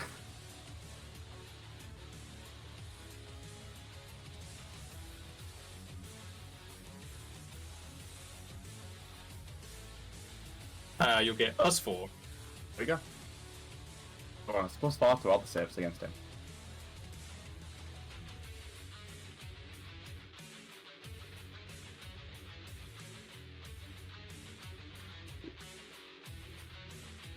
It's me then. Joseph. Joseph just gonna wacky whack at the guy.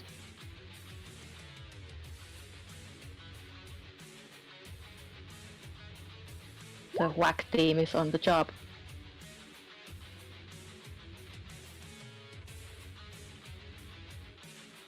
Let me guess. It can't be crit. I mean, you can guess that if you really want.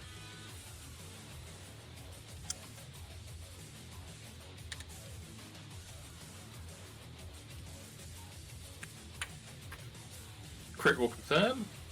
Nice.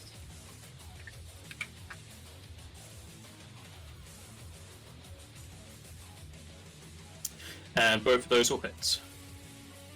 All right.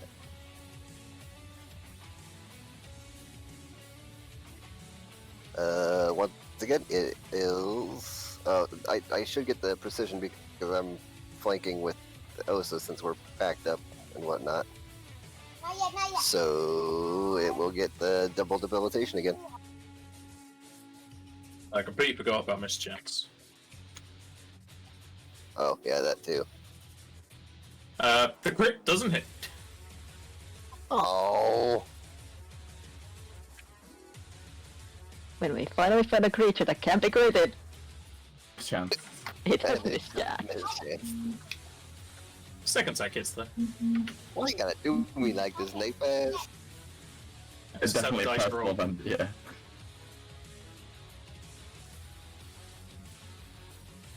Don't worry, I'll kill your character. You've had enough. You've had enough games with that new image. It's time to make a new one. You done? That's it. All right.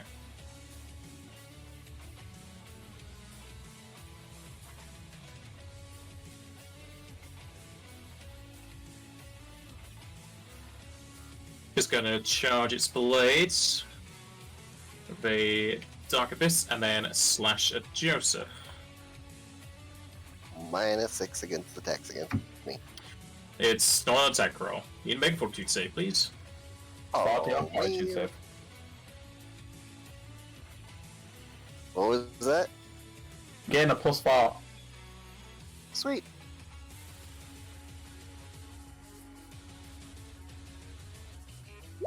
This is where we get the fumble to even out the crit. Nope. The bonus is in there.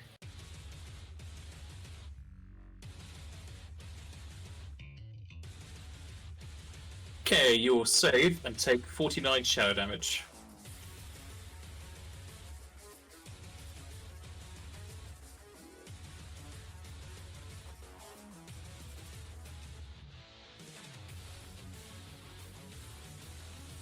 It will then tumble.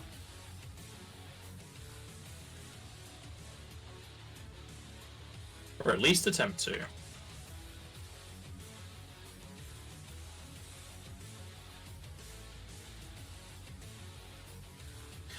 Also, Joseph, what are your CMDs? 30. I gotta find mine. Hold on. It's in the defense section. 32. Okay, he will succeed.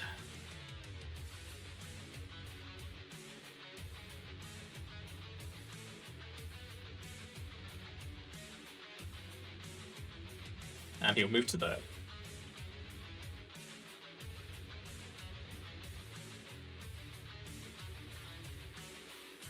Not me.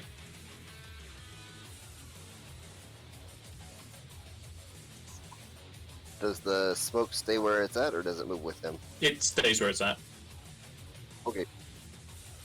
As Mogmi's swift action will cast False Future onto him. 21 DC.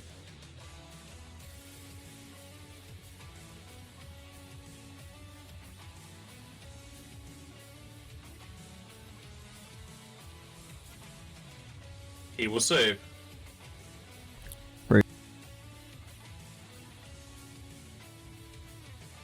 Uh,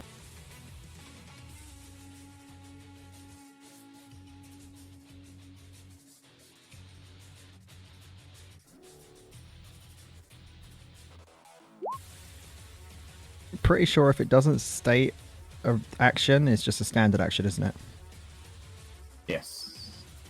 Okay. Then he will do Foretell, emitting a 30-foot aura to hinder the enemies rather than aid allies.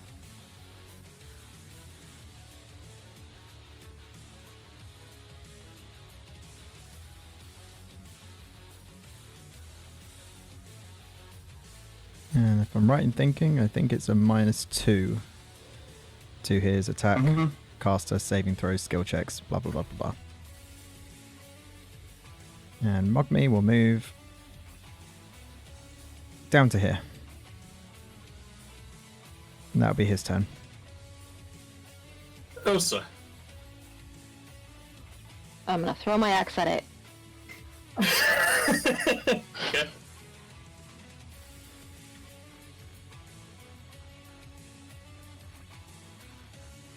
Your axe will miss. I'm gonna get my axe back and I'm gonna move up here. Alright. That was a smart move. Make your attack before you move. I mean, the You're downside would right. have been I would have not been able to stand up, but I tried.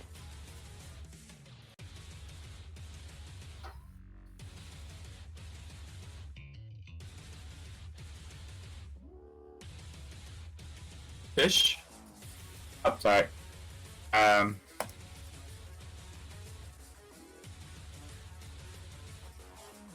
Will save, please. DC 25. Just keep on trying. Get it eventually. Yeah. You saved? And get another one. He will again save. Damn, even with -2s. Oh no, yeah, sorry. Forgot about -2. He'll fail the Ha. first one. There we go. The first one was scam. Tell me all these supernatural lilies I could learn. You can learn none of his supernatural abilities. Damn it. So the second one will go through still. The second one fails. Alright. And just step down.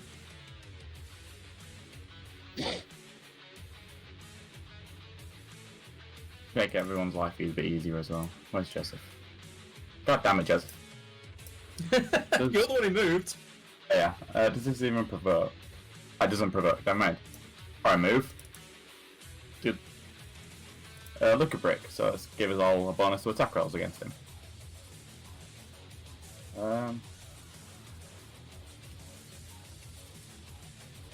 Screw it, overall again. There we go. I rolled a 1. We get a +1. Everyone gets +1 to their attack rolls against him. I'll 5 and step down. Alright. Joseph. I suppose I probably can't actually make the tumble DC, can I? I'm gonna try it anyways. I'm gonna try to move up and attack him.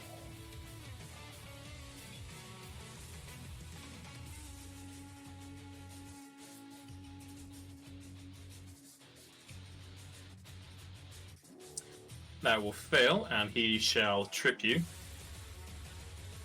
Here. Okay, I'll stand up as a free action.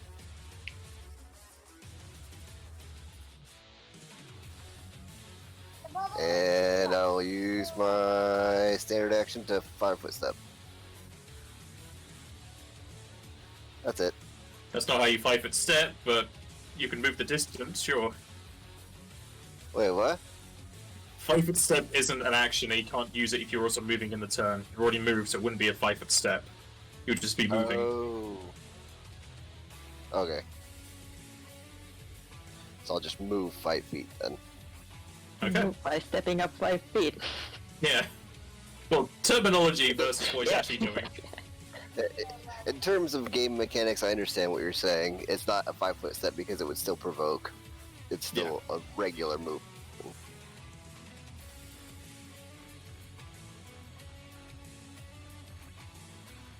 Still having the best of luck with his ability, so instead he's just gonna full out attack.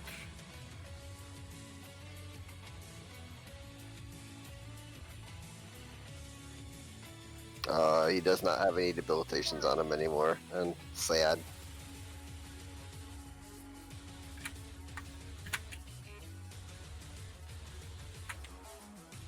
He's going to attack Joseph. He will hit Joseph 3 times. Is he the only one getting the mischance? Yeah, mischance only helps the Kengo. Rude.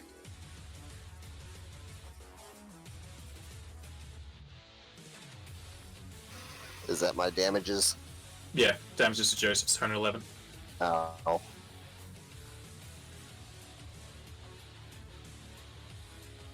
And then it will also hit Osa once for 36. I think Joseph's dead.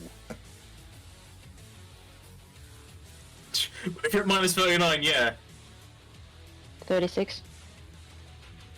Yeah, 36 for you.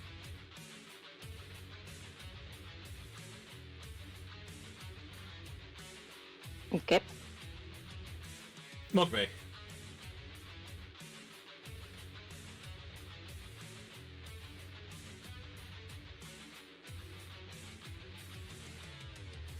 Jack? Yeah, I'm just gonna do the same as before. Swift action, cast False Future. Maybe one of these days it'll work. 21 DC, but he has -2. Saved. Grr. And then I'm just gonna full attack him.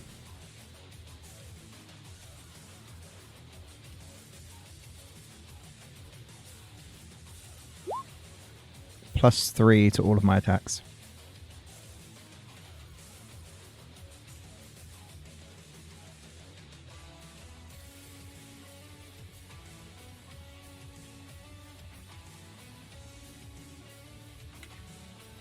Wait, scrap that, +4.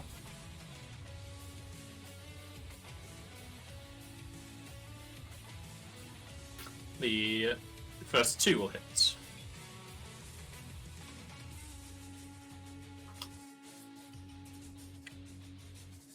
Oh, 5 put. That's it.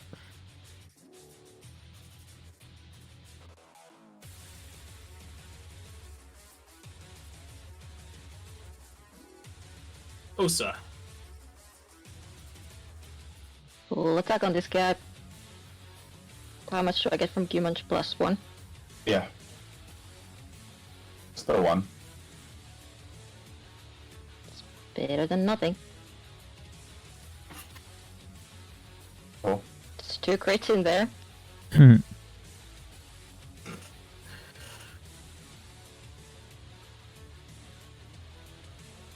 Question is, how lucky are you?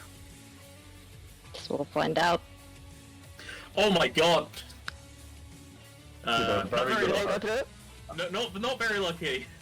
Aww. You I missed got all a of them. 17, a 2, and a 2. But your frenzy will hit, and the frenzy will crit.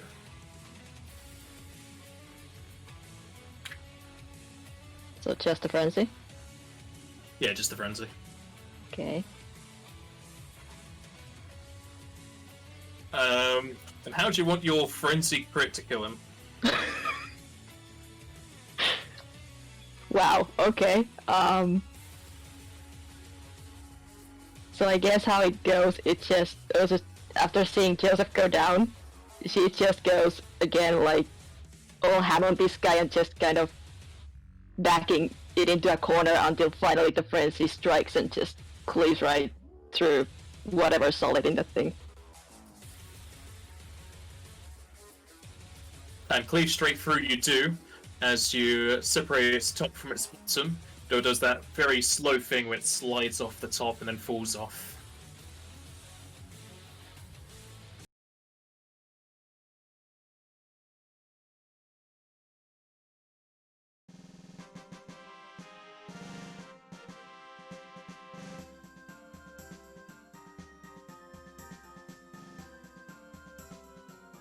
Somebody's need to put Joseph back together. Anybody have a Phoenix Hand? 'Cause I don't. I'm pretty sure I do. I'm gonna like immediately turn and Yeah, I've got one. get Joseph up. Whilst frenzying. I mean, I'm trying to save while doing it every round, but I can at the same time, when I'm struggling with my head, I can just pick up a feather and slap it on Joseph. I think. Just a very hard slap. Yeah.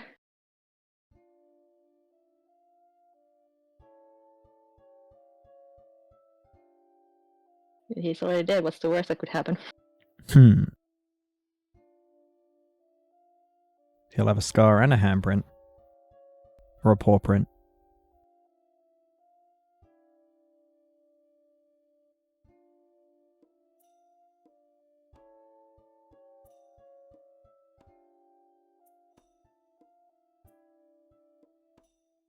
Alright, so if you use a Phoenix down Joseph, he'll revive with 14 health and 2 negative levels. Before we even saw the dragon.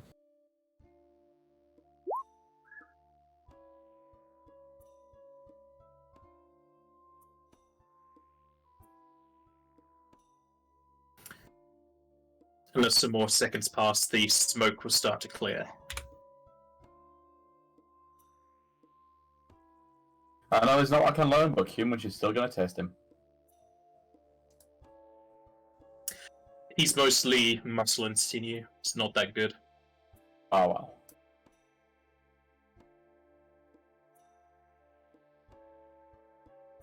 So do you wish to take what is on his corpse? Aside from eating him. Yeah, sure. Yeah, That's sure. what it is. Like magic and all that stuff.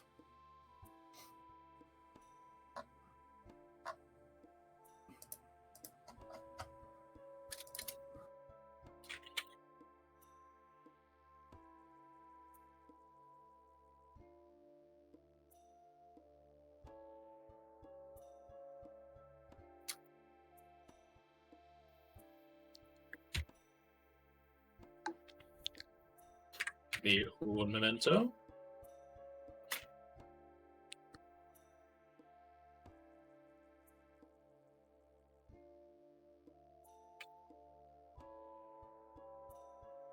Yeah, you're taking 10 on your spellcrafts. Yeah, there's no reason not to. Okay.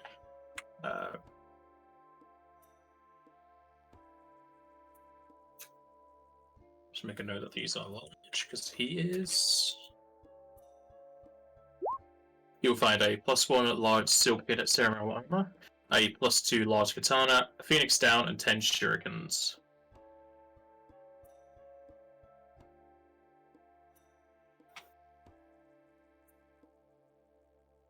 Like You get a you Phoenix knew down it to was gonna replace the kill one. you. Yeah. Jesus. We get anywhere to get rid of your negative levels on us or not? That was loud. Yeah, I know it was loud. Made me jump.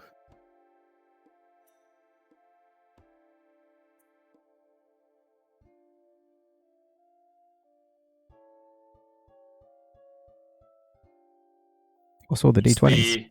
What's with the D20s? Those are for UMD checks for the wands.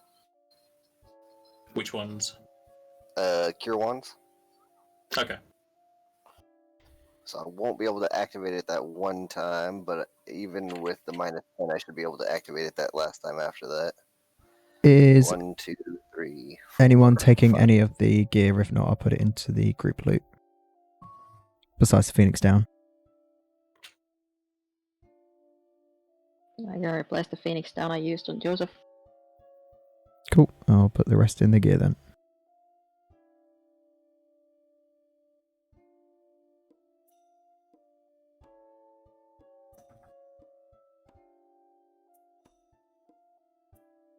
So, mock me, what the hell was that?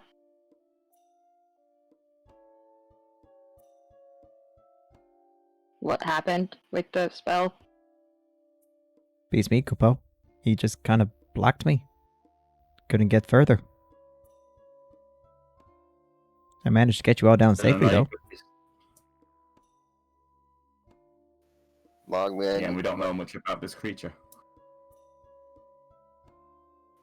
Mogman, I might need some help using this scroll if you got any rerolls left in you today. Or retries, I guess, would be a better way to put it in game.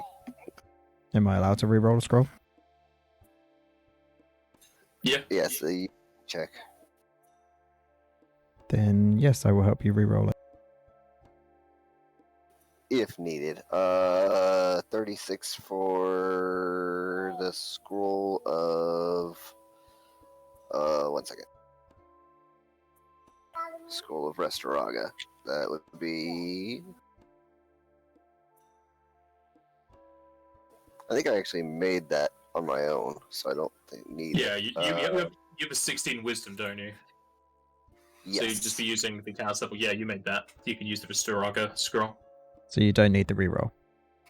Nope, I was just asking to be ready in case I did need it, but I didn't, so that's good. Okay, I do my time magic-y stuff and I bring it back. You see into the future, you say, "Oh, I don't need to make him a reroll," so you don't do it. Pretty much.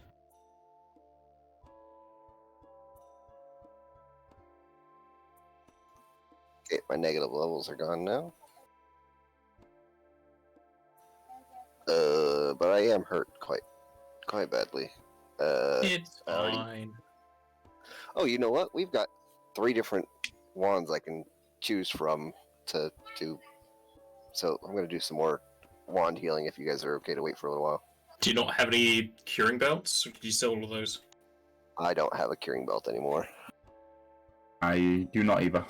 Neither. Never That's did. my belt is strength.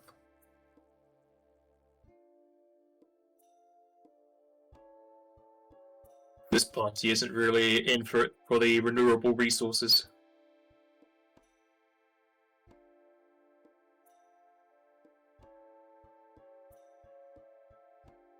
I'm gonna say right now before I push the button, if I do get another natural one, I'm gonna switch to another wand before attempting it again. Okay. Those are all good. Get the opposite.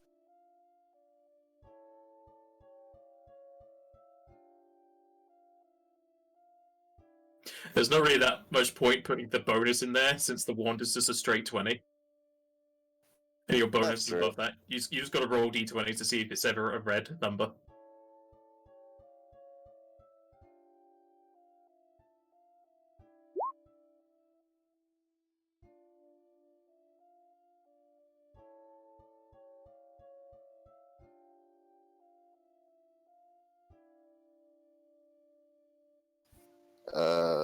I'm better for now, but I'm definitely not up to snuff yet.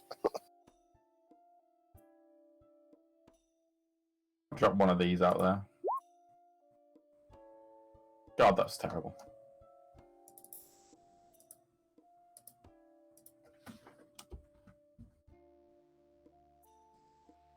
Yeah, that was quite a bit below average. The one I did earlier just to test it. I got like 40 odd. I feel much better now, thank you.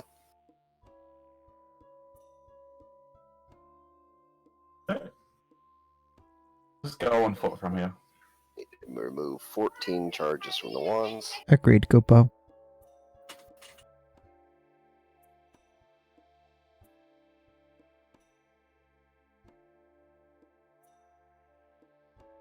So you will move on foot towards the mountain.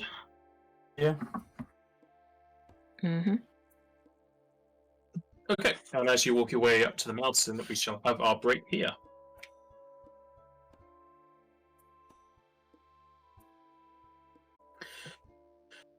Okay, and you head off towards the mountain.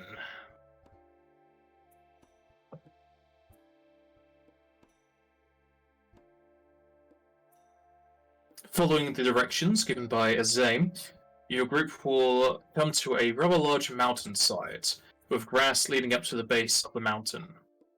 The mountain itself reaches high into the skies, about 2,000 feet tall, with birds circling around the higher points as they reach their roosts. Howling can be heard on the wind as it hugs the mountain, bringing with it the smell of the forest. The summer air, dying down into fall, brings with it the smell of honey, though accompanied by plenty of pollen.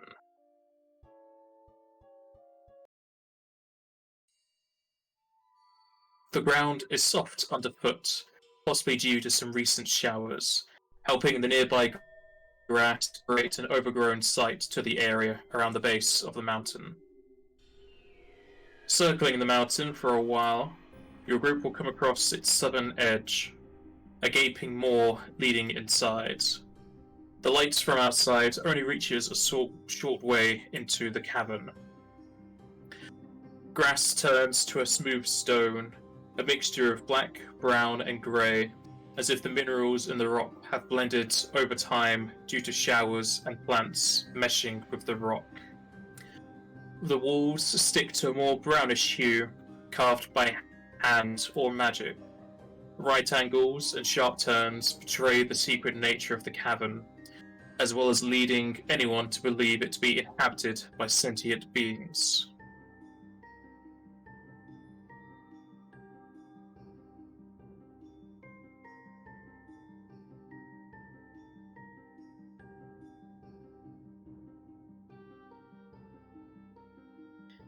Shall we keep going then, Kupo?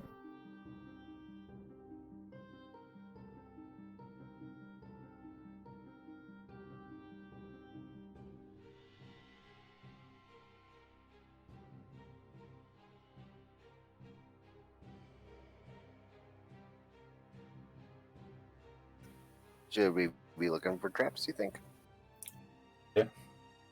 You're in there. The Yeah, trap you man, do it Kupo. first. Yeah, anyway, so you Yeah. need to go first. You need to be walking forward.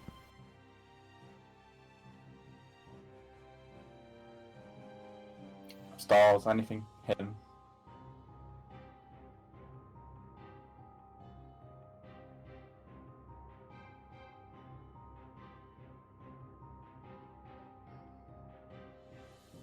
You find nothing of note.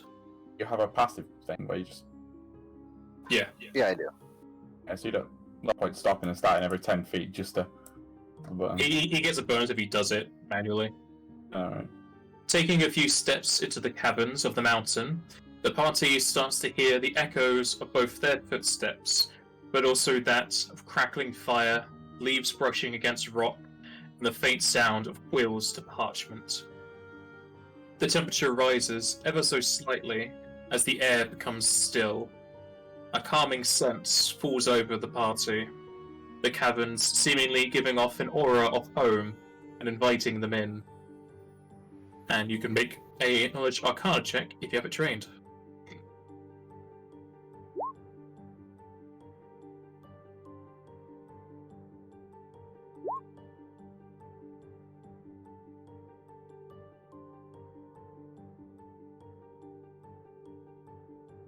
Both Mogby and Umunch, not Joseph, will be able to identify that the caverns are protected by several types of magic, both detection and defensive. Thankfully, the party was not noted as a threat. Either that, or they were able to withstand what the magic was meant to do. Roll spellcraft act. No, you need to see the spell being cast to do that. Alright.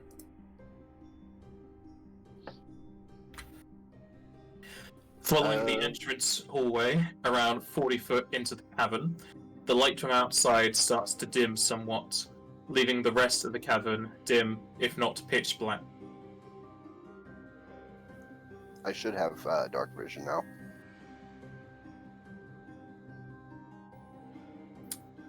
From what? The goggles. Goggles of night that Alessio was making. There you go. I think everyone else has dark vision. Aye. Yep. Okay, unless otherwise noted, all the ceilings are 20 foot tall. Following the entrance, your group will reach a T-junction in the path. I've already got Splitting- normal. I need a light source. We should have like a handful of iron torches. Yeah. Just get one. I mean, I've thrown them out every so often. We had like 4 of them at some point, Yeah. at least. At the I very don't least, know I've if never anyone- sold mine, so you could have it. Directly in front of you is a huge grey stone tablet that is set into the dark stone wall. Etched onto the top and bottom are old glyphs and runes. I don't think anyone has this language. No one has this language, so it would require a linguistics check to decipher.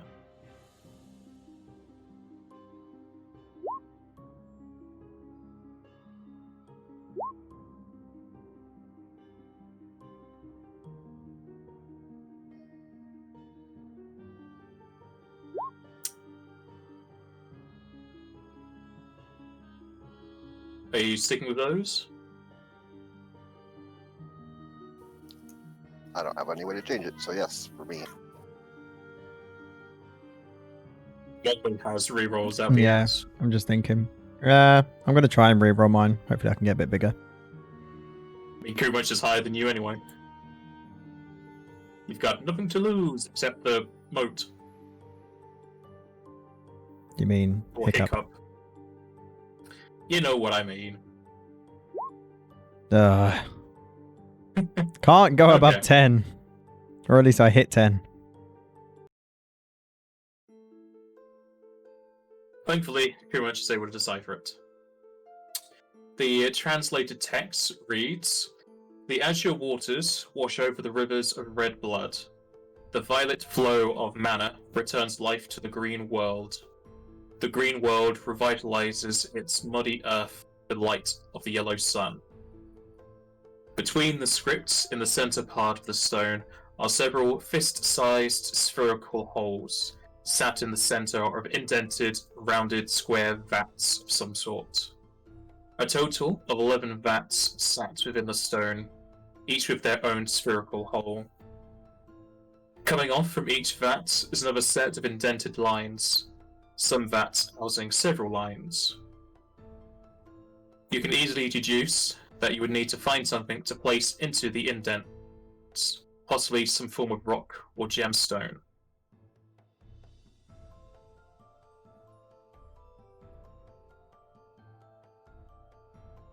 It's up to you if you want to do anything else with this stone whilst you're looking at it. No. While everyone else is looking at the stone, can I just quickly cast a spell on myself? Yeah?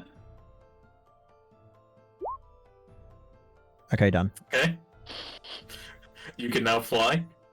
Probably helps you read the top script, but you can't decipher it. Mm-hmm.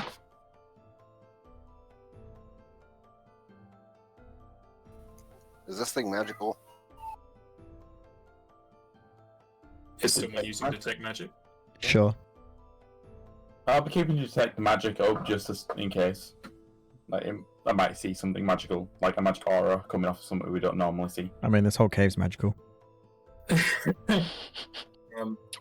With detect magic, you can see an overwhelming force of something. They would need to roll knowledge arcana to identify what it is. With the linguistics check, can we determine what language this is? Yes, the language is Draconic. No one has Draconic, what the hell? Yeah. That's like a really popular one to take. It's also the language of the dragons, so... Too much? You doing a That's why I was knowledge? curious. Oh my god. Oh dear. Okay. I have a moat for this. It's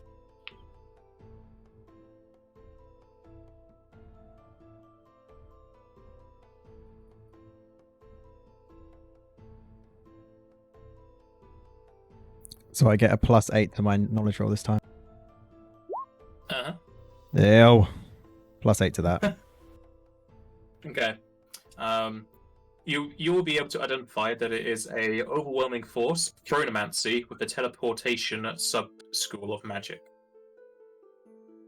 After Ooh. identifying that, you can roll spellcrafts to try and identify what the spell is. That's better.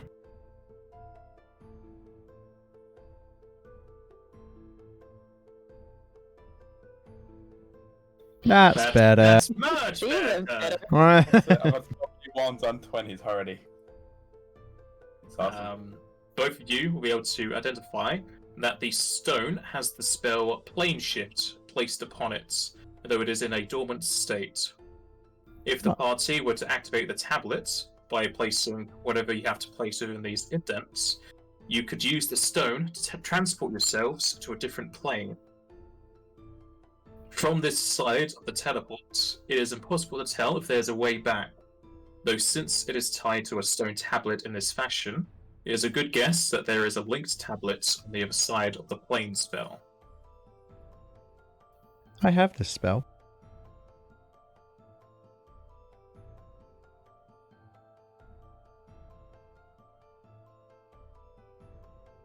It's a high level spell. Level 7. Yeah. I guess we need to find these gemstones or crystals then. No, looking.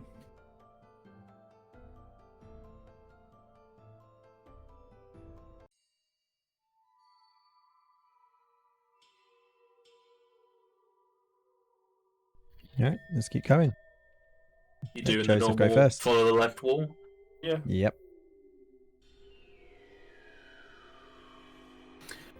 After investigating the stone tablet, your party moves on towards the east. Taking said eastern path away from the entrance, you will come across a turning to the north and south.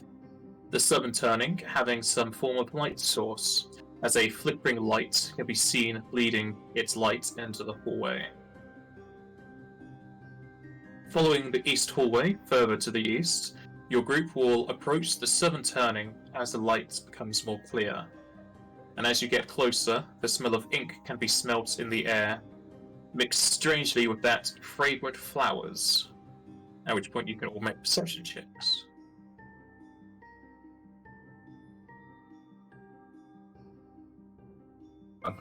Another one.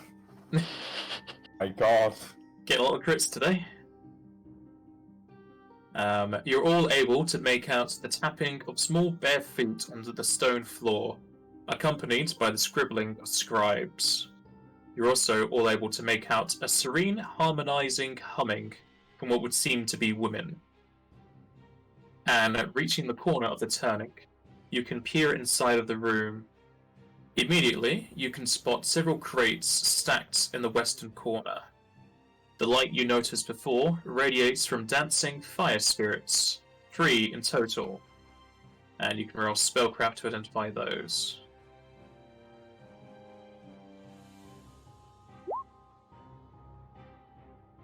You'll both be able to identify them as the Dancing Light cantrip. The room also contains a table, desk, cabinet, and bookshelf. Accompanying the furniture are 4 serene women with pointed ears, flowing crimson hair, and coloured gossamer wings. Each wears an elegant dress and a crown of twigs. And upon sighting them, you can make a knowledge nature check to identify them.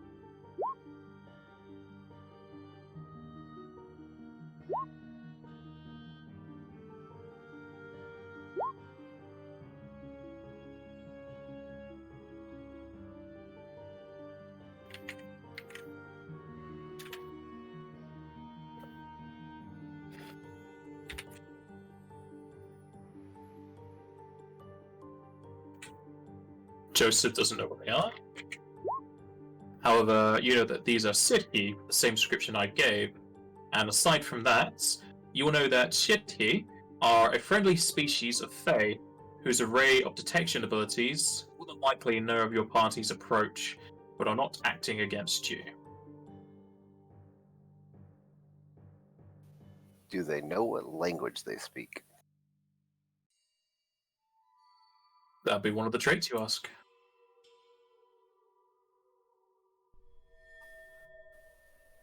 Probably Sylvan. Possibly Common.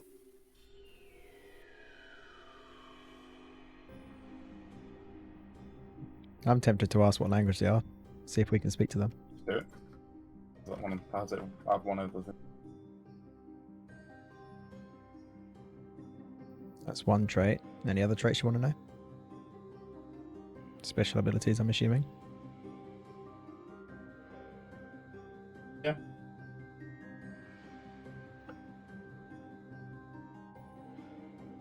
How many special abilities? Do you just want the rest to be special abilities?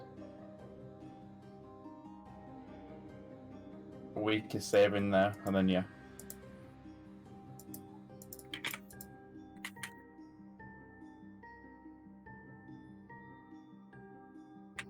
So you want 3 special abilities.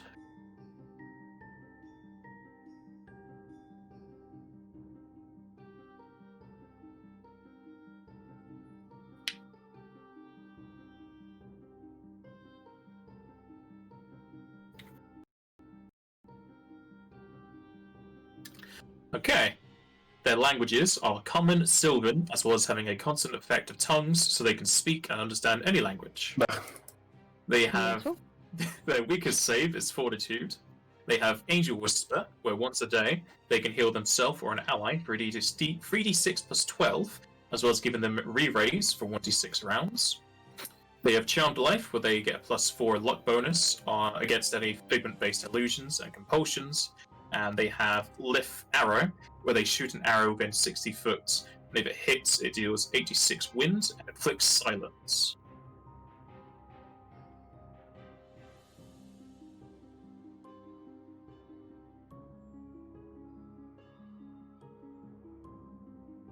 They're friendly. Let me go first. I have Sylvan, so I can speak to them. They can speak and Small. understand. Almost speak with them. It's more the fact that we just spent a lot of money on diplomacy, and she has it. He has it. So Mogmi will walk in and speak in Sylvan, saying, "Hello there, Kupo." Entering into the room, we'll have the city stop what they were doing, most of them reading books or writing on parchment. Their heads slowly tilt to face and turn the party. With a wispy, inviting voice, one of the city talks to Mogmi, and they will speak in Sylvan back to you. Welcome, being of the material. You may enter into our abode as you wish. All we ask is that you clean your boots at the doorway, and mind the materials you find here.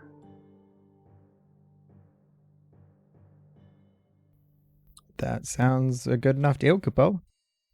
We'll be sure to clean our boots and make sure not to disturb anything that you're doing here, Kupo. Joseph walks back out and starts kicking his boots on the wall. Mogmi will pass the information back and then just start cleaning his boots off. And then I'll go back in and I'll wipe up that spot that I had there.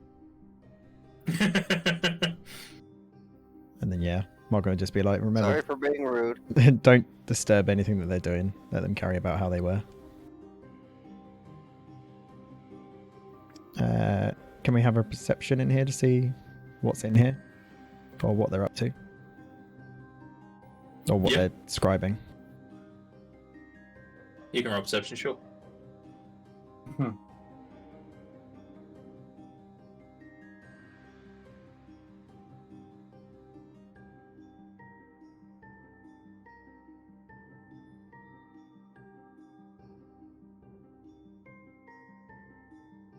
As you look over the room, you'll notice that aside from the city that are reading books, that they are transcribing one book into another, seemingly making copies of them. Aside from the stacks of books next to them, there is plenty of loose parchment and paper, seemingly needed to be binded into books. The crates to the west are only slightly ajar, at least the ones that are on the top. And inside you can see countless pieces of paper and parchment. Towards the very east on the bookshelf, you can see very neatly handwritten spines of books, as if they were done by the city themselves. A small trolley of books just to the north of the bookshelf contains more pristine books, seemingly copies they had taken from elsewhere.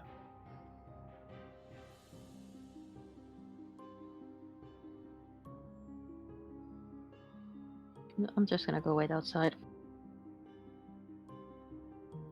Pretty like much books. is going Mogmi will approach one of them again and just say, we're looking for a ancient brown dragon. He goes by the name of Lair Farut.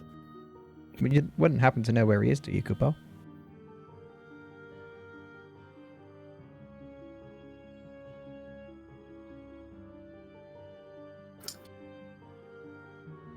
Lair Farut is our master. What business do you have with him? We're here just to speak with him, Kupo. He has some business with someone that we're on a quest with. Technically, you could say our master.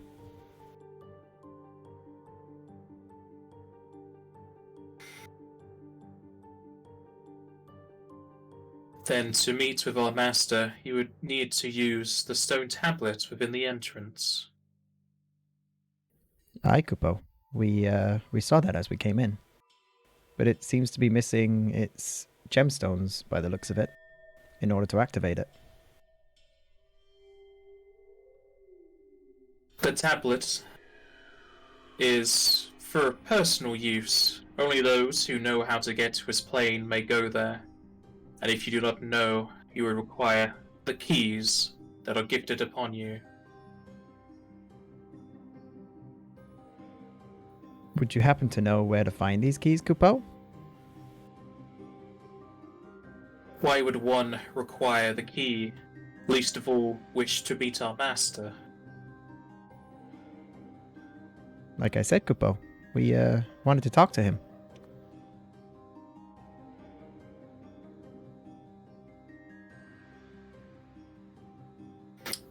Give me a diplomacy check.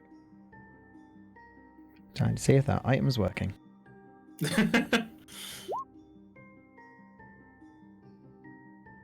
Hopefully Remular isn't looking too down on me now. Mogmi kind I of just think tightens his Remular bow had- tie. Yeah, I'm pretty sure Rimmel had a lot more than you, and he was low level. Yep. Yes. Have you already added the +2 in there? Yes, the the item. plus 10's already in there.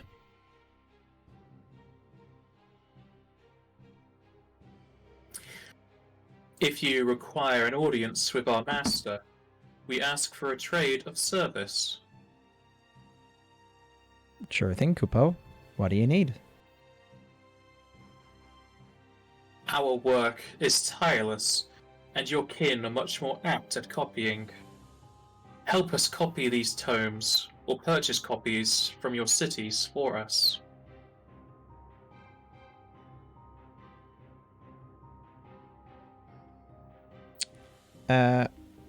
How could we judge how long it would take to look over these tomes?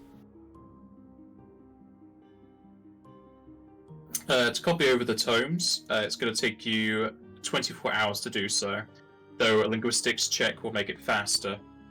Either that, or since you have the teleport spell, you can teleport to the city to just buy the books straight Yeah, up. That's literally what I was thinking of. I'll ask what books they're looking for, and I'll make a trip back to the city to go and buy them. Yep, they'll give you a list.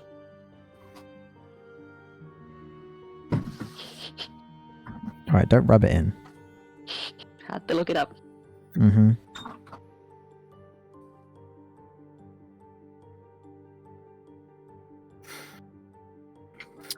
Before you teleport, do you have any money on you? I have 1,400 gil. You are in the bag of holding. In my bag of holding.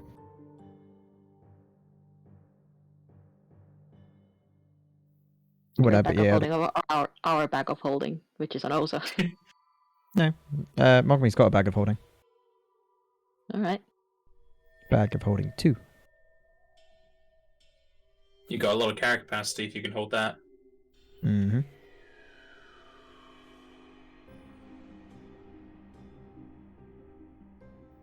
Yeah, so the books that they mention, would I be able to have a rough estimate on how much they could cost? For one who doesn't especially buy a lot of books, no. I guess like you could roll a knowledge local.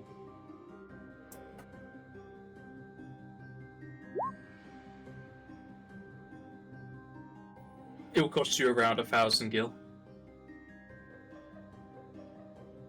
In total for the books they want. In total. Okay. I'll relay this information to the party and say I'm happy to teleport back to town.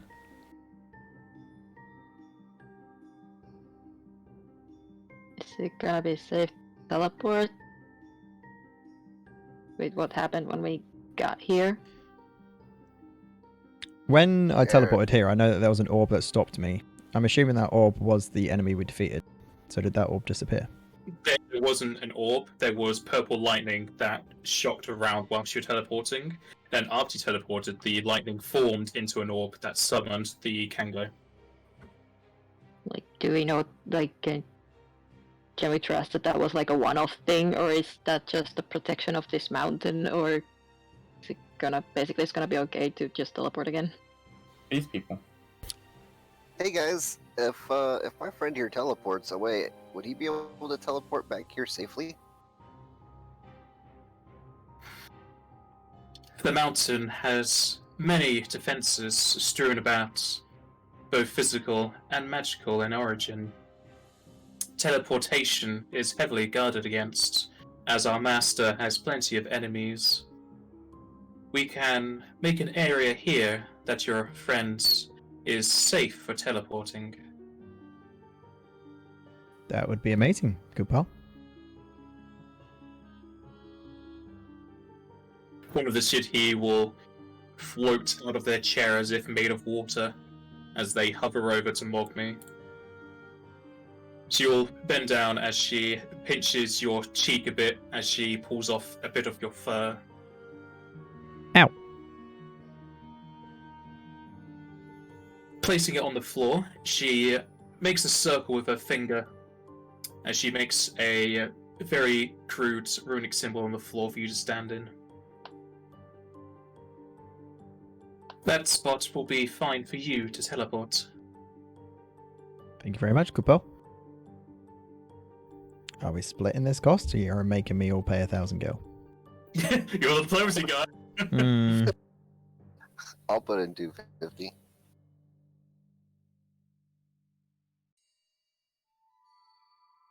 Sure, I'll put in 250. Go on then. Okay. Mogmi will click his fingers and teleport back to... Which town would I need to go to buy these books? You can buy them in Dragon. Okay, I'll teleport to there.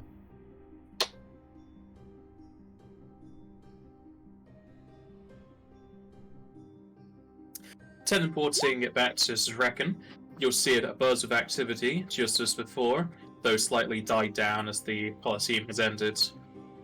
And as you are making your way to the bookstore, you'll notice a rather large crowd, each with newspapers in their hands, and a small urchin boy shouting, "Extra, extra!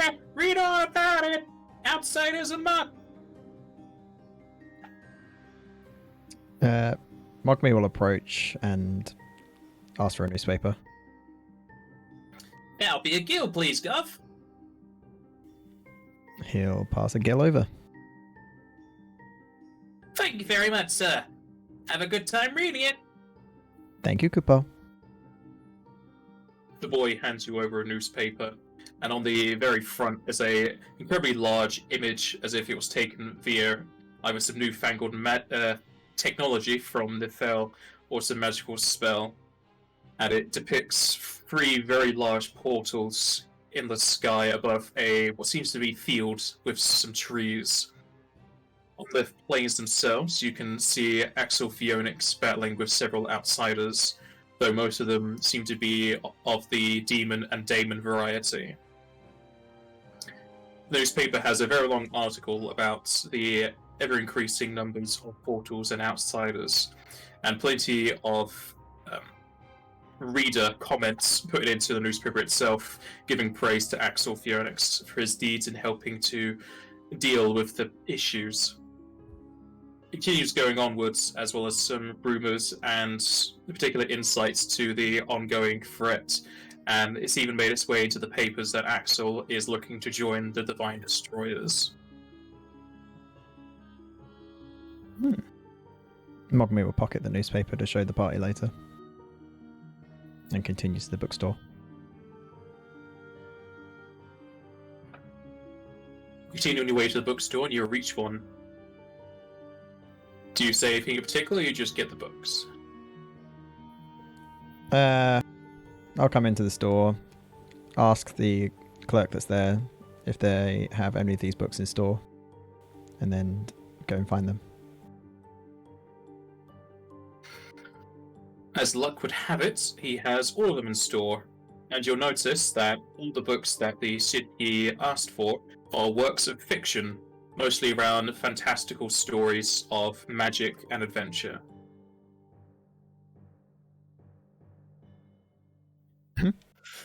And after getting all the books, you'll come to a total of 1,000 gil on the nose. Mogmi will put his paw into his bag and pull out 1,000 gil and hand it over. You say hand it over. It would be in one paw because 1,000 gil is 1,000 separate coins.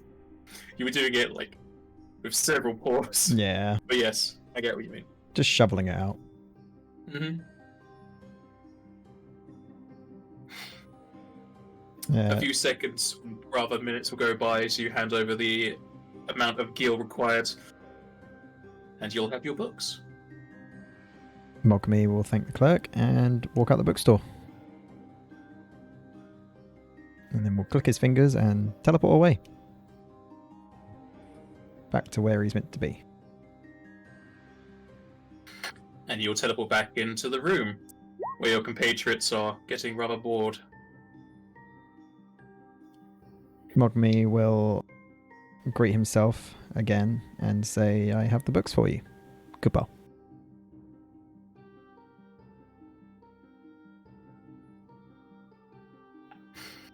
Are you handing them over? Yeah. The Shitty, as well as yourself, will move the books onto the table as you start to stack them up. She looks them over rather quickly, making sure they're all there. We thank you, Material Ones. As promised, the key you seek.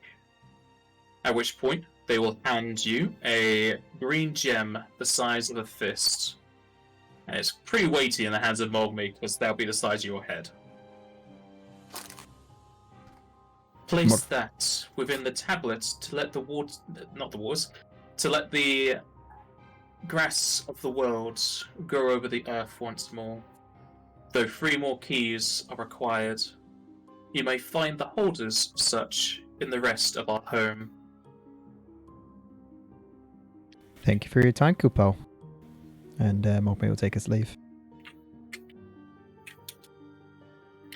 As he's about to pass the party, he'll get the newspaper out of his bag and show the party. Look at this, Kupo. Well, Axel's been busy. Come on.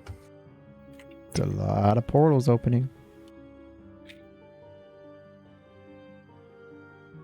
But it seems everything's going to plan so far, Kupo.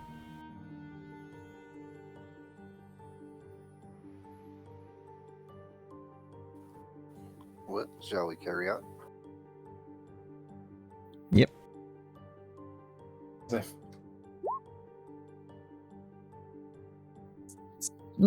Stop giving me hero points when I got 3. It's not my fault you don't use them. Shit, experiencing from that boss fight. Oopsie. Neither did I. Fight we did earlier. Did we even get experience for it? I think we did. We didn't. I don't think we did. The chat got spammed didn't get experience for that fight.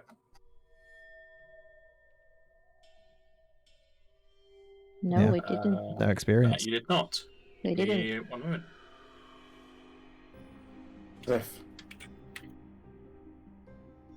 this quite quietly.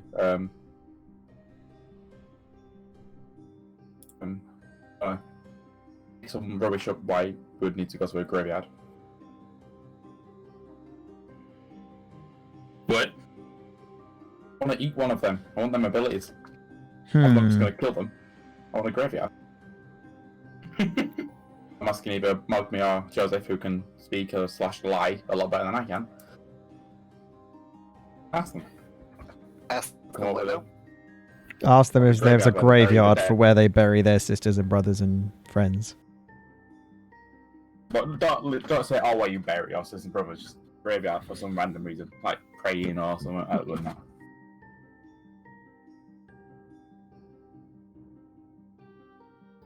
Jeez. Mogmi will pop his head back in and be like, "Hi, I'm really sorry. I have a really odd question, Kupo. You go, exactly, I need it. What do you wish of us, Material One? You don't happen to have a graveyard around here, do you, Kupo?"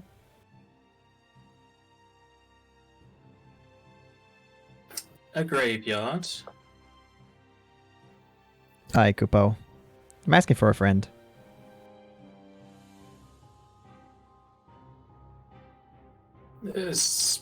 We do not use your concept of a graveyard. We instead just return to the Feywild. Okay, Kupo. Thank you, and sorry for asking the weird question. I'll pass the information on.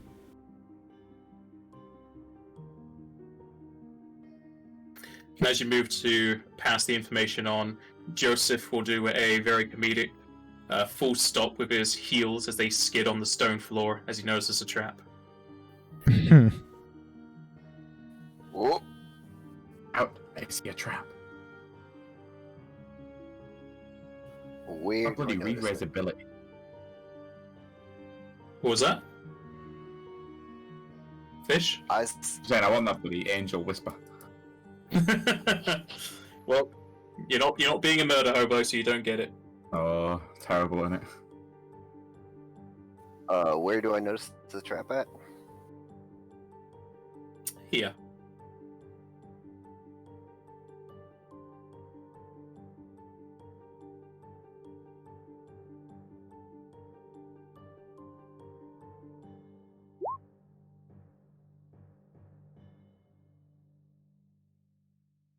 I take it you're swapping out the gloves. Yeah. The total the plus 12 is not included in that. So that'd be 40 or 50 almost. That'd be 50. Thought your plus was already in there. Last No, I checked, you actually took it out. I will double check, but I'm pretty sure that these ones are not in there.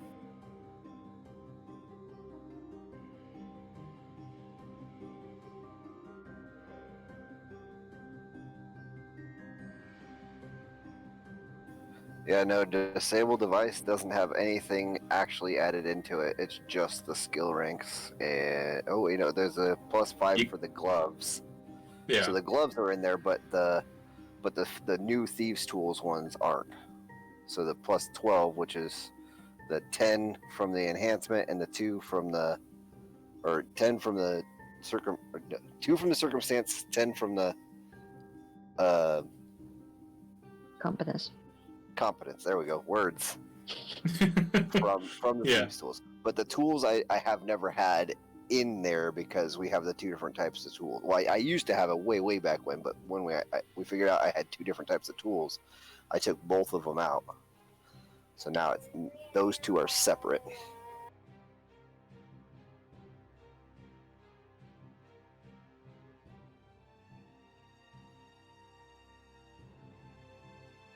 Okay, and with that, you will disable the device as you shift the rock on the floor and the wall. And with that, the walls will start to shake violently as both dust and rubble comes down, and you've successfully disabled it. You will know that it was a crushing trap, so the walls would have basically squished you in the middle. Oof, nasty trap. Dear Kupo. Well, keep on moving.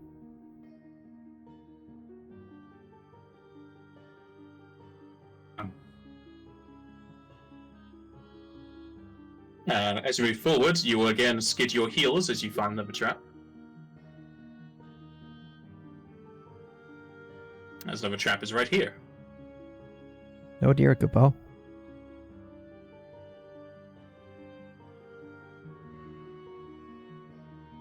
Does that now include take your it. thing? I don't think so. So it's still 27. 44. I mean, it says these are not included, so... True. Okay, you will find another trap. This one is magical. Ooh, harder to disable. And you're able to disable it. Hooray! You know that this trap would have set off a magical explosion of stone gur. This place is really dangerous, guys. It's a good thing you got keen eyes then, Kupo. Yeah, nice work.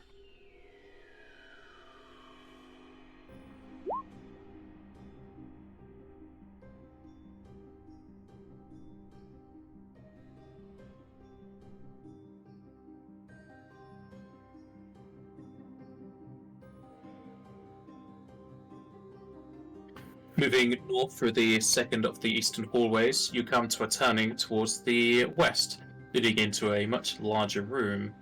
Though from this angle, it seems to be devoid of any contents.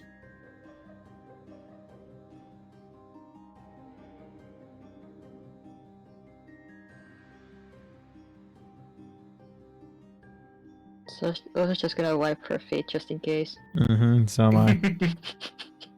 Keep them boots clean. Joseph's gonna take a look around, see if he can find anything interesting.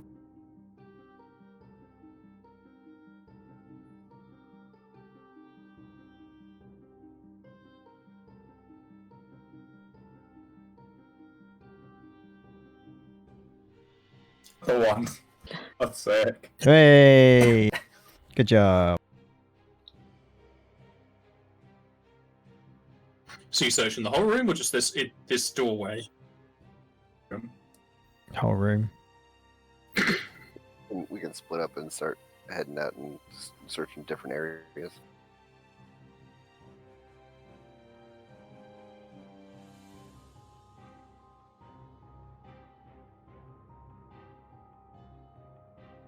We'll move to different areas then.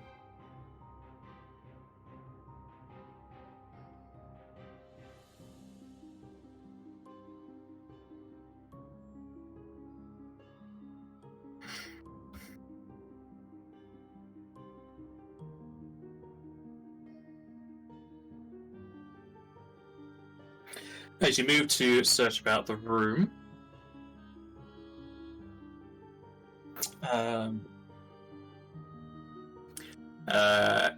everyone aside from Joseph, pretty sure. Yeah, everyone aside from Joseph will be able to find splinters of bone and pieces of both cloth and leather strewn about the floor, though it seems to be more embedded in the floor itself, either if it's been sinking into it or been eaten. And as you are looking around the room, the floor will start to tremble somewhat as stone hands shoot up from the floor, colored the same as the minerals deep within it, and the stone hands clamp around very tightly around all of your ankles. Even Mogmi. He's flying. They will jump out of the floor and grab you and pull you down. But they can hold you in the air as Cover it. well. Okay.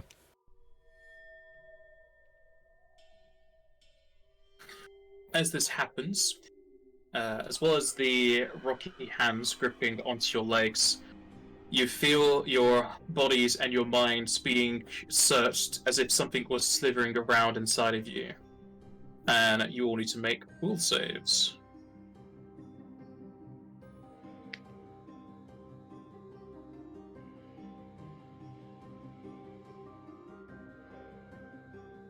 Mogmi is going to reroll his.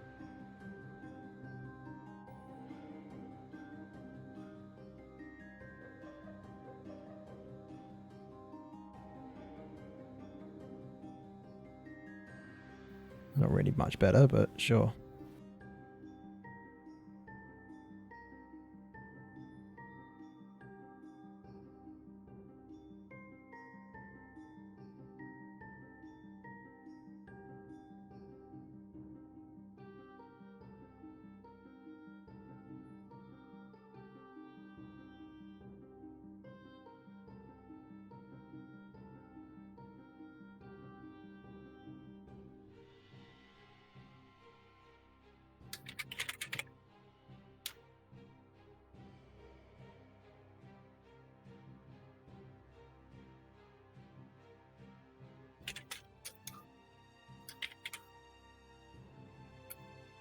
It's pretty much added to my order and put you in my list.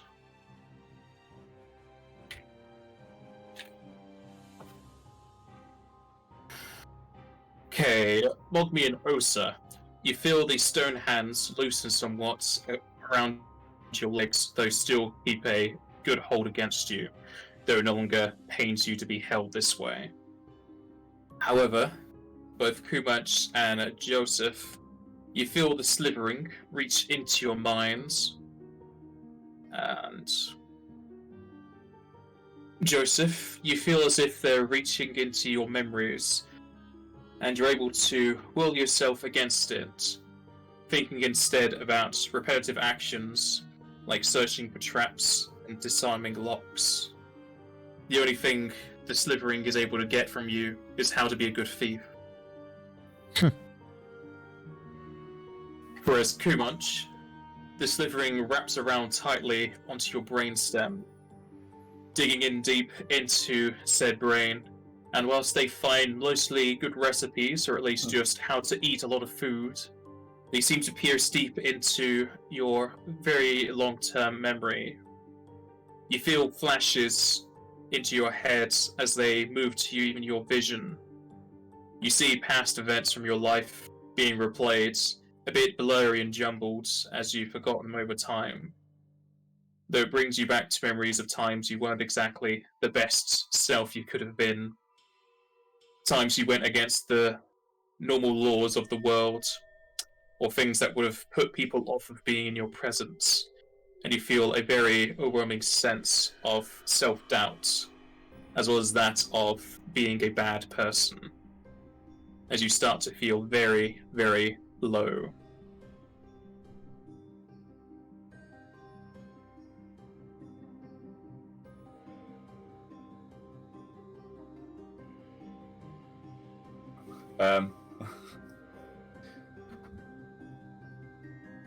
Right over there, Kupo.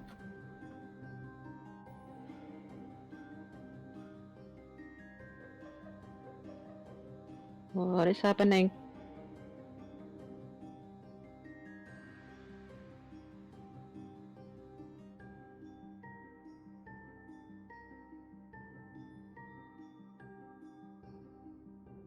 Go on, Fish. Now's your time to be role-playing. I bloody know what to do. All I know is how to smash and eat.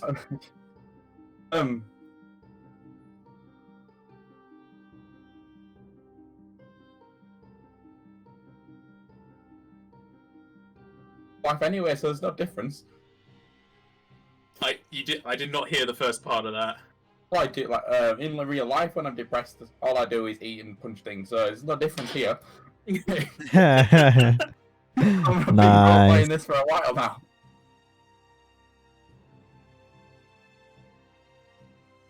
Fuck me, you can't fly. You're still attached to the stone arms. Damn it. Mogmi is like shaking his feet like, let me go, damn it.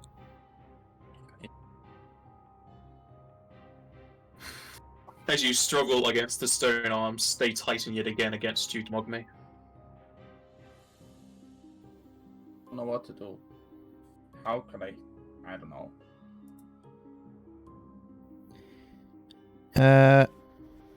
Is this a spell or a cast a trap that's spell. happening against us right now? Like, could I cast a spell on it? What happens if I try cast a spell? The arms are only around your legs, so you can still cast spells. I will cast that spell.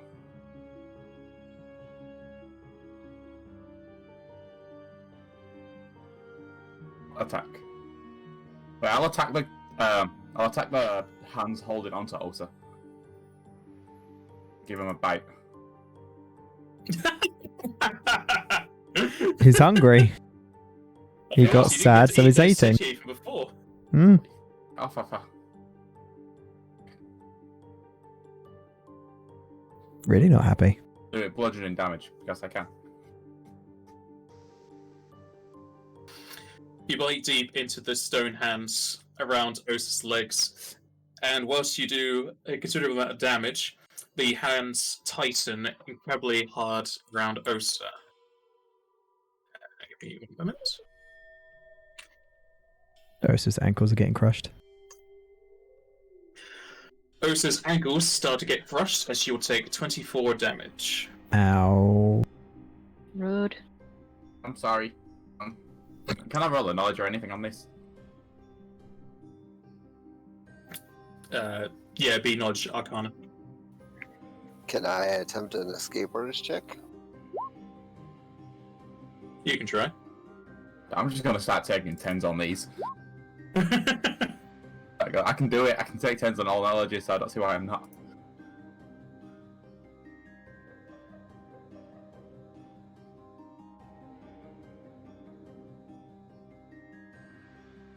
I like the idea of getting a higher roll.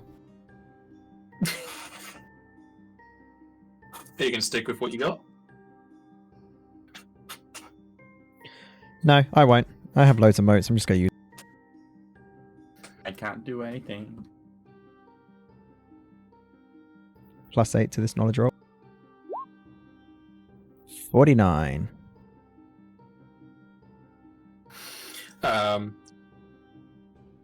Both you and Kumach will be able to identify the floor as animated rock. And whilst it won't have too many traits, it'd be incredibly defensive as it is rock. And you would know it probably has the language of Terran. I can speak Terran. As you start to attempt to flee the stone arms, it feels you going against it as the arms pull down and rotate as you go a full 360, and you now have your shins below the floor. Ow. Since I teleported, are my legs free right now? You're currently free, yeah. Mogme is going to try and speak to the animated rock in Terran. Kupo, why are you holding on to us all, Kupo, and searching our minds? Can we come in peace?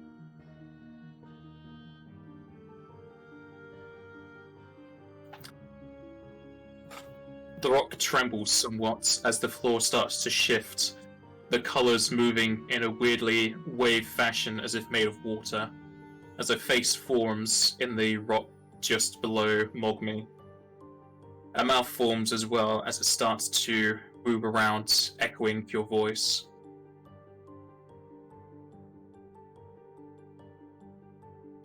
Only those with pure hearts and no evil intent may leave this room. Kupo. Kupo. You're a Mugo, Kupo. I promise you, we have no ill intent, and we're all pure of heart. I mean, maybe the Q likes to eat things, but I mean, he's still pure. Kupo.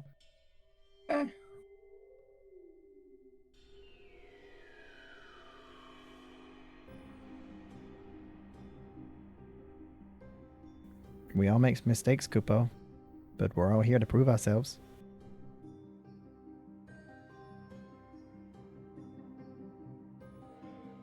The nights after all.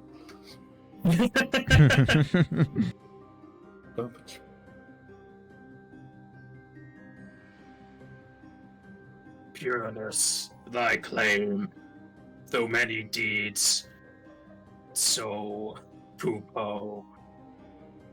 Only repentance shall aid you of your crimes. What would you have me do, Kupo?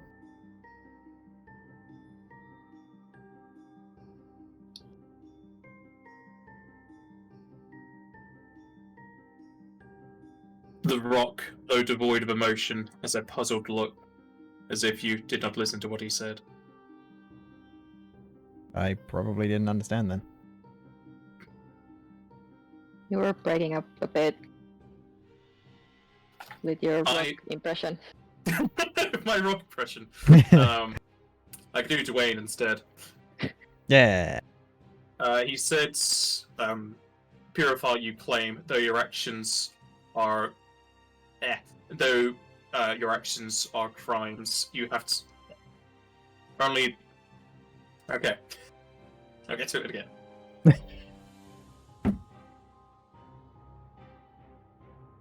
Pure of heart you claim, though crimes you have committed.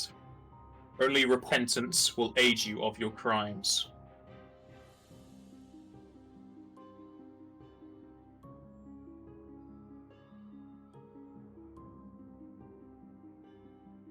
What crimes have we committed, Kupo?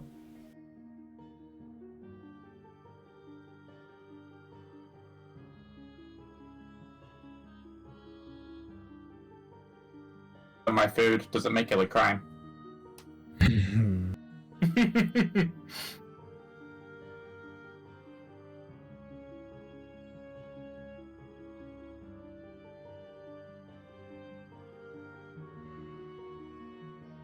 Well, I can't speak Terran, so I can't say. Well, you can speak through Mogmi and he can translate. What's going on, Mogmi? Well, they're saying that we're gonna basically be stuck here forever until we repent for our crimes, Kupo. But I don't know what crimes we permitted, Kupo.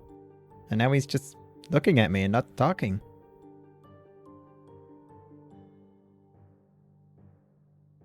Mogmi just looks at Oster and shrugs his shoulders. Wow. Kupo.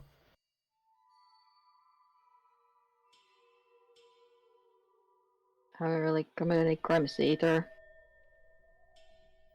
Mogmi looks over to Kumunch. Have you committed any crimes, Kupo?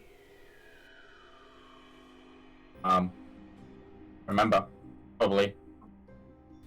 What do you mean probably, Kupo? That's not a good answer. Nobody's innocent. I would have stolen an apple or two back in the day. You probably would have stolen a bushel. I stole an apple tree back then, so I'm not apologize. Don't apologize for it. I was hungry.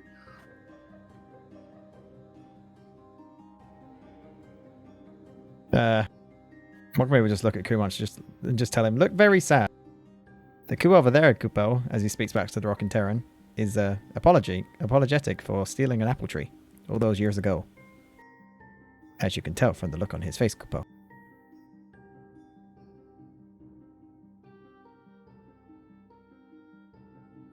Yeah. You're not very convincing there, Mogmi. I'm sorry. Did you need the tree, or were you actually starving? Kumunch? I was hungry. He was not But hungry. were you He's starving? always hungry. Yeah. It had been a few hours since I last eaten. Kinda looks towards Mogmi like, Gears don't starve in a few hours, do they? Hard to tell, Kupo. He's always hungry. Because, like, I know I don't, and most people I know don't need Oh. food every 2 hours. No, I wasn't starving. I just wanted the tree. I was hungry. Oh dear, Kupo. No. Mogmi will, like, as I know that he's being held down, he'll kind of allow himself to be pulled down, so he's kind of like getting down onto his knees and getting closer to the face. What would you have us do, Kupo? Crimes may have been committed, although those were in the past. How would you like for us to repent for them now? I go back, I can replant another apple tree. Fuck's sake. Just gonna go home, become a farmer. Grow the apples for free. Well, Kumont, you're already free. You teleported out of it. It's not me. You lot did crimes.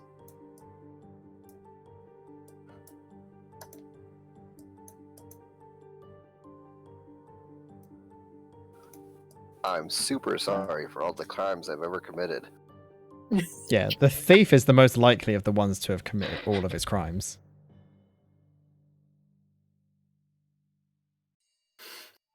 I like how you, as a player, just are very monotone about that confession. But your character has bluff, so... It's fine. I was trying to be sarcastic when I actually said it.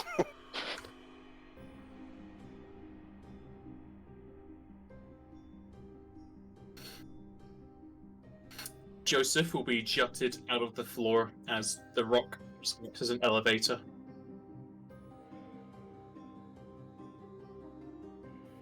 Am I free now?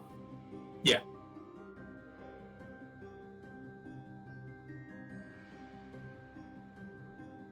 Just gonna leave.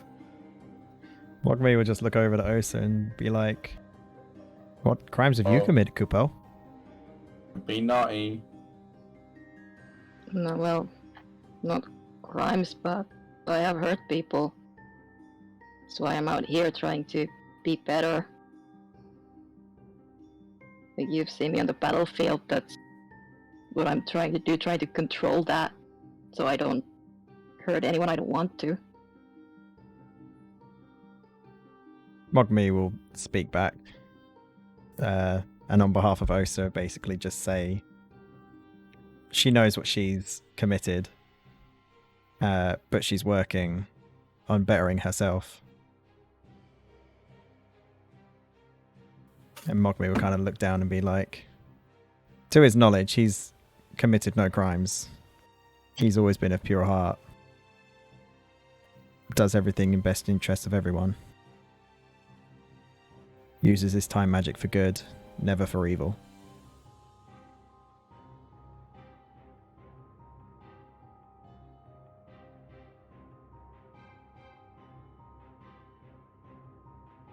Though he apologizes if he's taken the last Cooper nut. It's a Moogle thing. That's the biggest of all crimes. It's a Moogle thing. Can't leave the Cooper nut.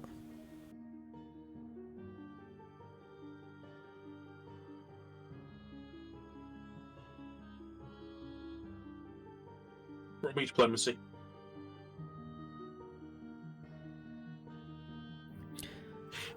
If you put a hero point before the check, how much of a bonus is it? 8. It's 8.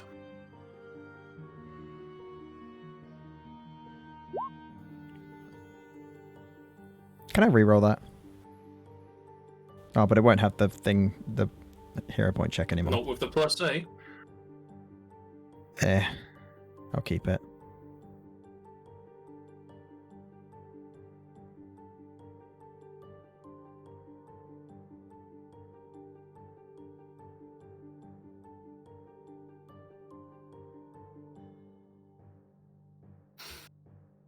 Alright, the hands around both Mogmi and Osa will loosen and let go. To which Mogmi will proceed to fly up a little bit higher.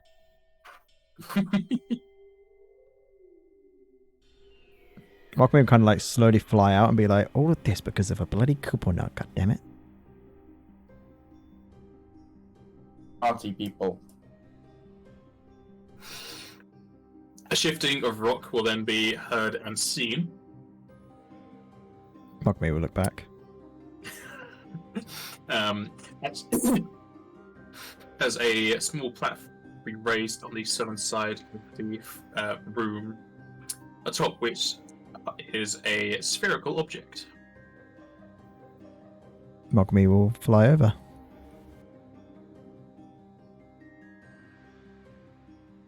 And go to pick up this object and speak in Terran.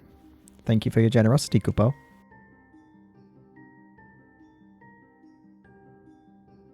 This is when you're actually stealing it and you've committed the crime, so pause your gun again. I'm about to see this happen, is what I was thinking.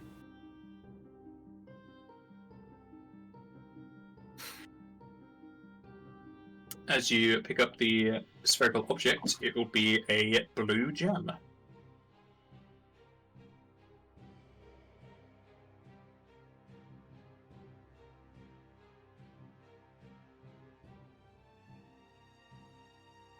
Mogmi will take it and fly out. Mogmi will look to the party and say, "Let's go, Kupo."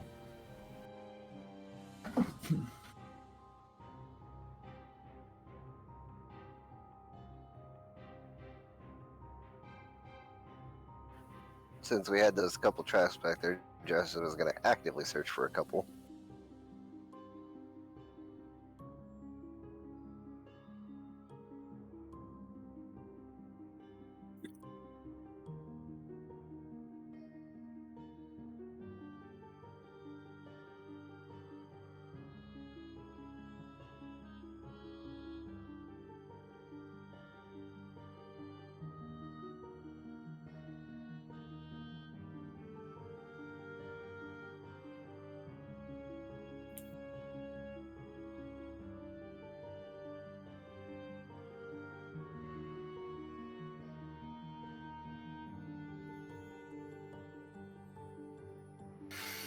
As you come up to this midway point of the northern hallway, you can all make perception checks.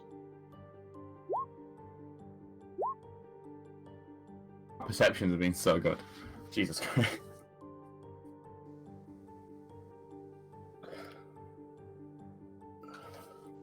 Yeah, why have you suddenly got good perception? That's not normal. You finally washed out his eyes. Hmm. Coming up to the middle portion of the northern hallway, you start to feel a rush of wind coming from the southern wall, moving to the northern wall. Carrying with it a almost outlet of heat somewhat. It goes into this area.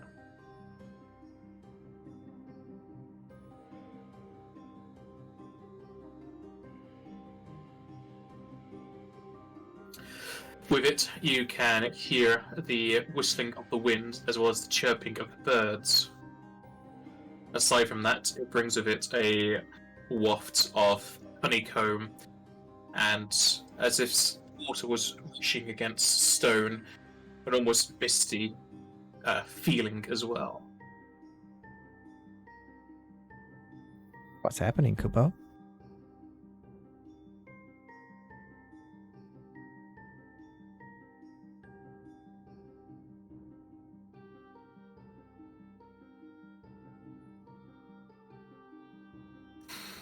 Nobody's going to respond to you. They're all silent protagonists here. Don't know.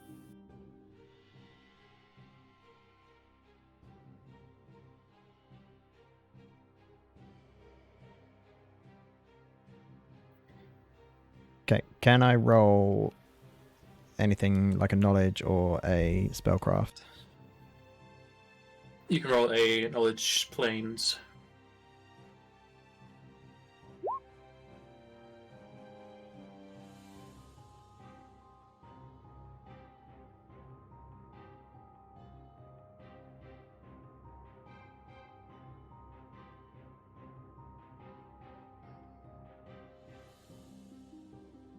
Thought you said you were taking 10s.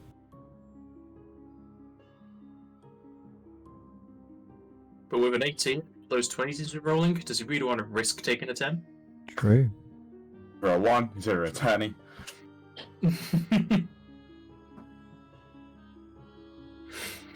Alright, investigating or just remembering. You'll note that the Sifki did say that if you don't have the keys, anyone else who can enter into the dragon's plane is those who know how to get there. And this here is possibly a back door, as it were, to go in and out of the plane. But since you have no idea how to interact with it, you would be able to do so. Would I don't know if this is just a long shot. Would me being like a time mage and knowing time mage magic, would I know of any way to get in? For example, me knowing the plane shift spell. You know the plane shift spell doesn't help if you know which plane you're going to. I know, but I was just curious. The only thing you could do interacting with this area would be to dispel it so they can't enter or leave their normal way. But that'll just annoy them. Yeah, no, we're all on their good side at the moment. I just got to keep it that way. So, good to know. Guess we'll keep moving. I'll also bear it back. I'll be like 2 minutes.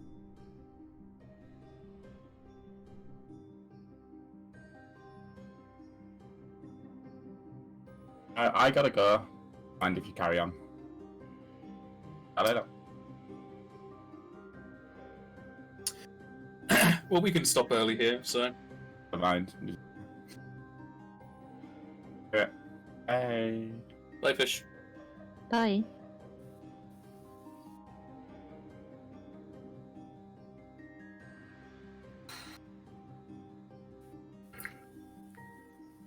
Are we stopping or are we keeping going for now?